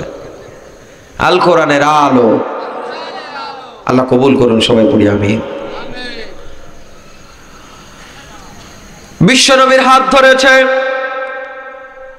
ধরে আব্দুল উজ্জা ডাক দিয়ে বলেন, আব্দুল্লাহ ডাক দিয়ে বলেন, ওগো নবীজি, জন্মের পর থেকে নিয়ে শুরু করে ইসলামের বিপক্ষে স্লোগান দিয়েছি গো নবীজি, ইসলামের পক্ষে থাকতে পারি নাই। ইসলাম ধর্ম গ্রহণ করার পরে একটা যুদ্ধে সামিল হতে পারছি। ওগো নবীজি, আল্লাহর কাছে একটু দোয়া করে দেন, আল্লাহ যেন আমি আব্দুল্লাহর জীবনটাকে শহীদের কাতারে কবুল করে। সুবহানাল্লাহ।